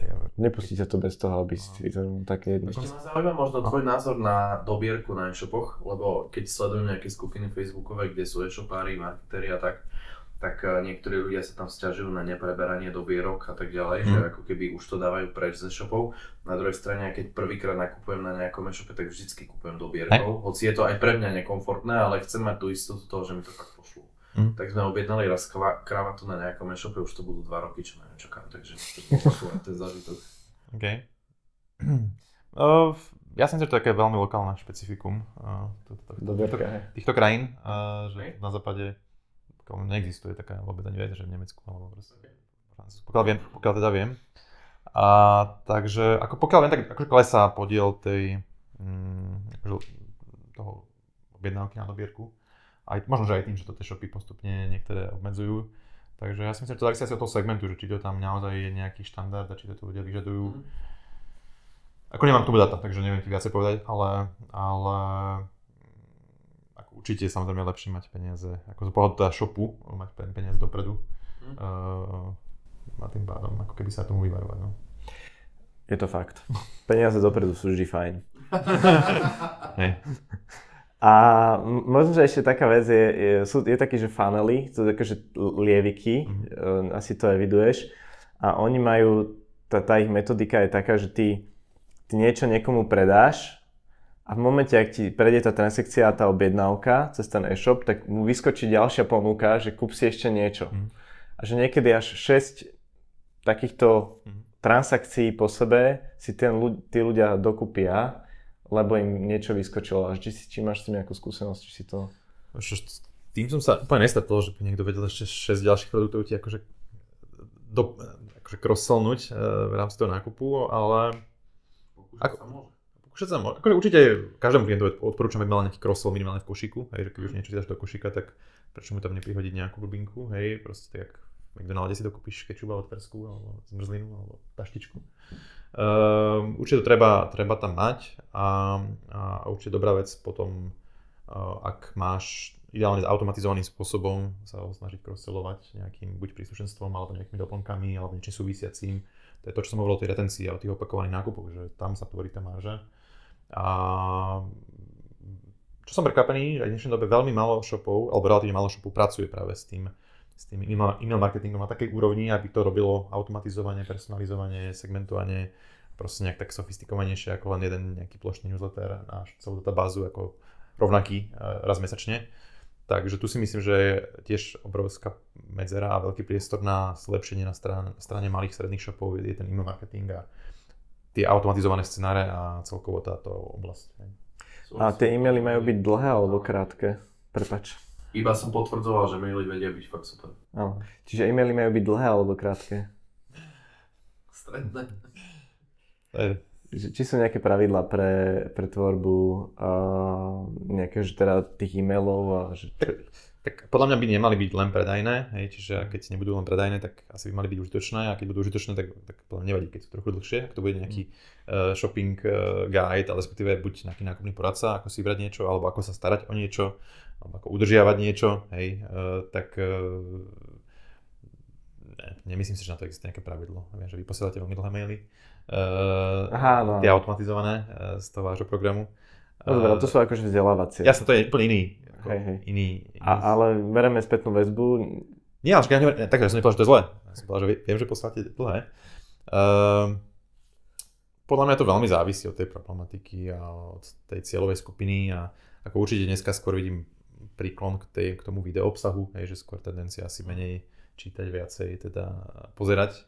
A ľudia sú čoraz viacej ako pohodlní a je asi veľakrát komfortnejšie si to pozrieť na tom videjku a vidieť to naživo, ako o tom rozprávať ale závisím, tak keď si Martinus a tvoji zákazníci sú zvyknutí čítať, tak asi im nebude to prekážať, keď im pošleš nejaký text na prečítanie. No, tak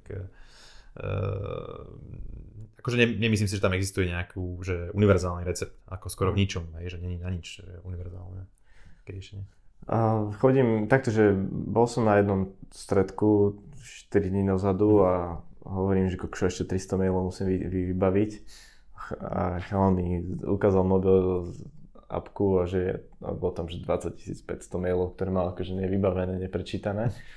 A hovorím, že on samozrejme je veľmi pravdepodobné, že veľká časť z nich sú také automatizované marketingové maily a že či ich nie je úplne že veľa, že ako sa zviditeľniť v tej spleti tých všetkých mailov, ktoré ľuďom chodia.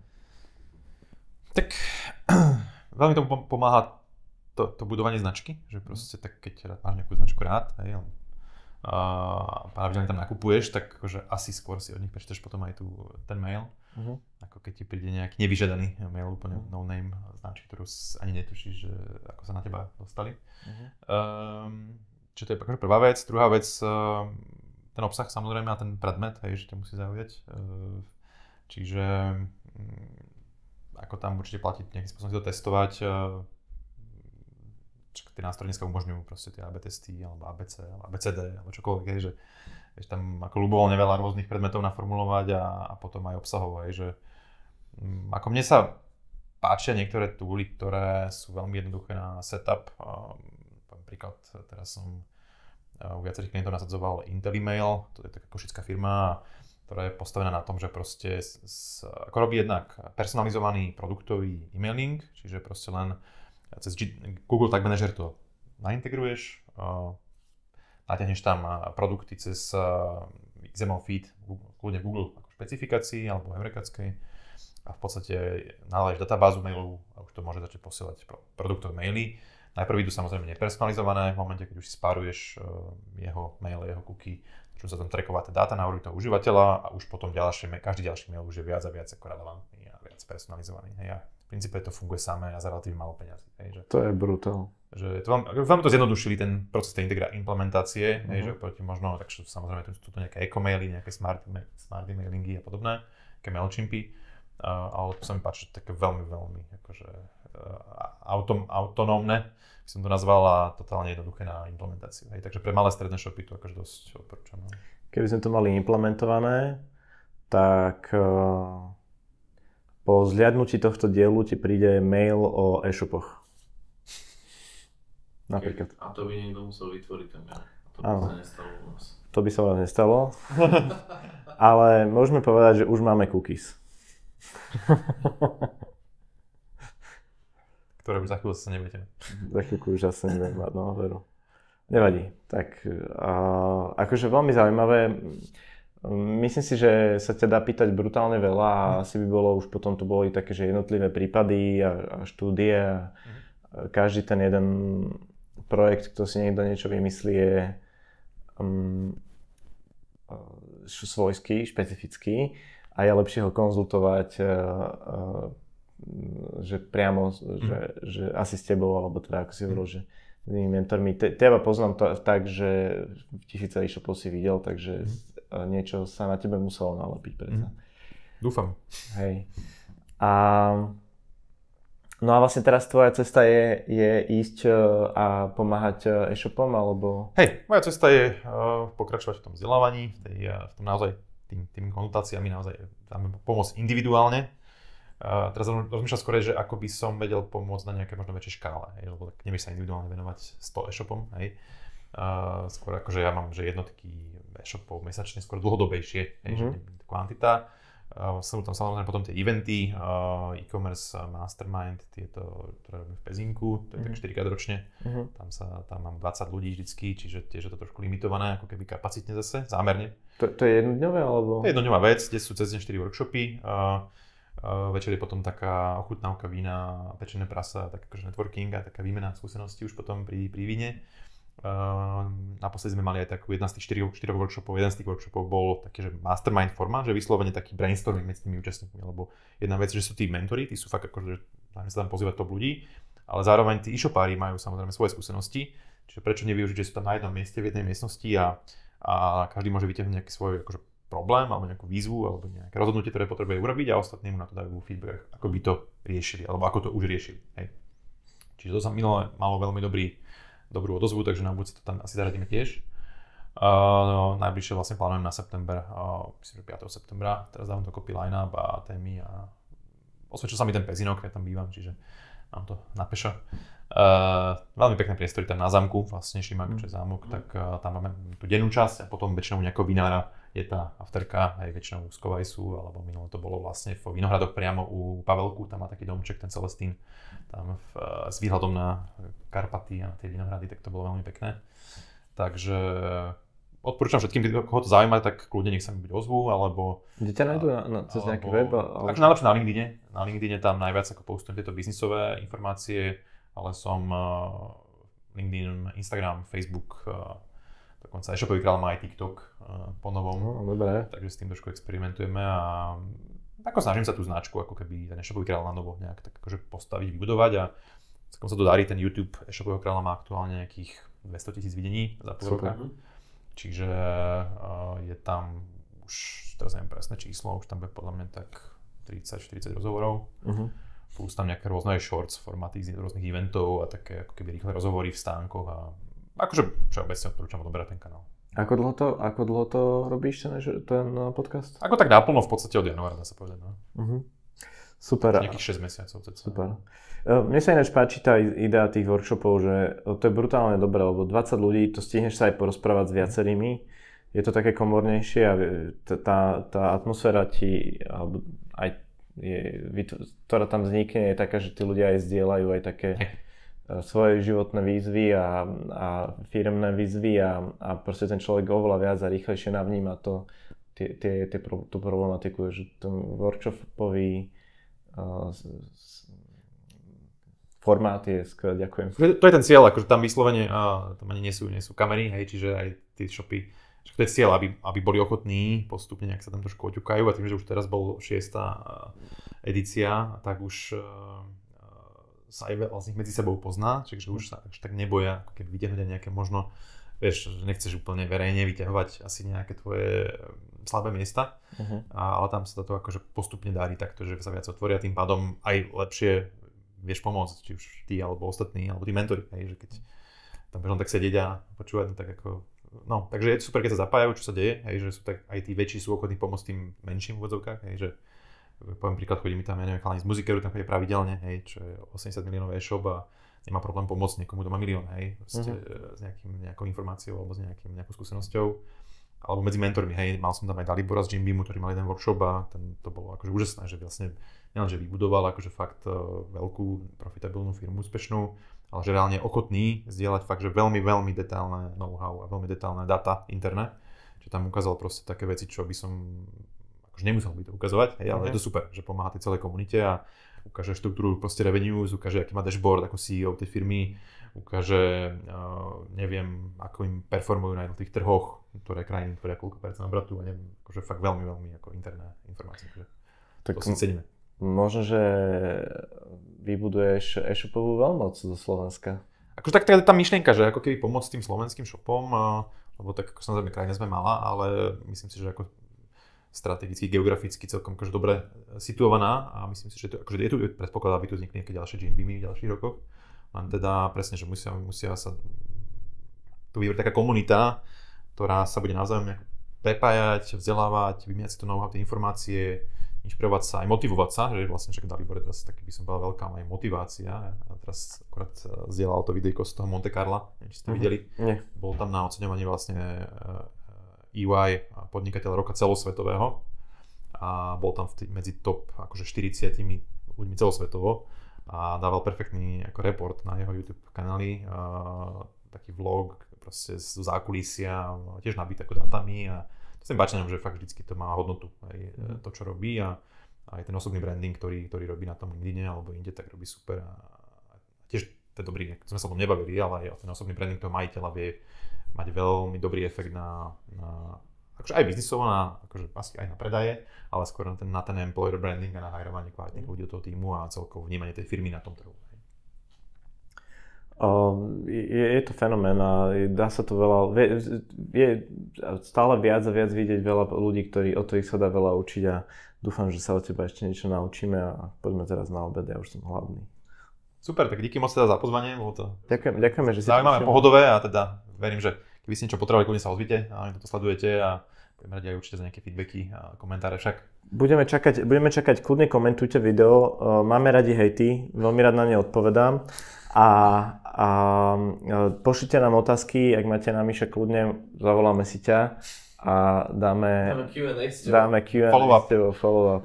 Hej. Díky moc a čaute. Čauko, ahojte. Čo by ste sa ešte chceli spýtať nášho dnešného hostia?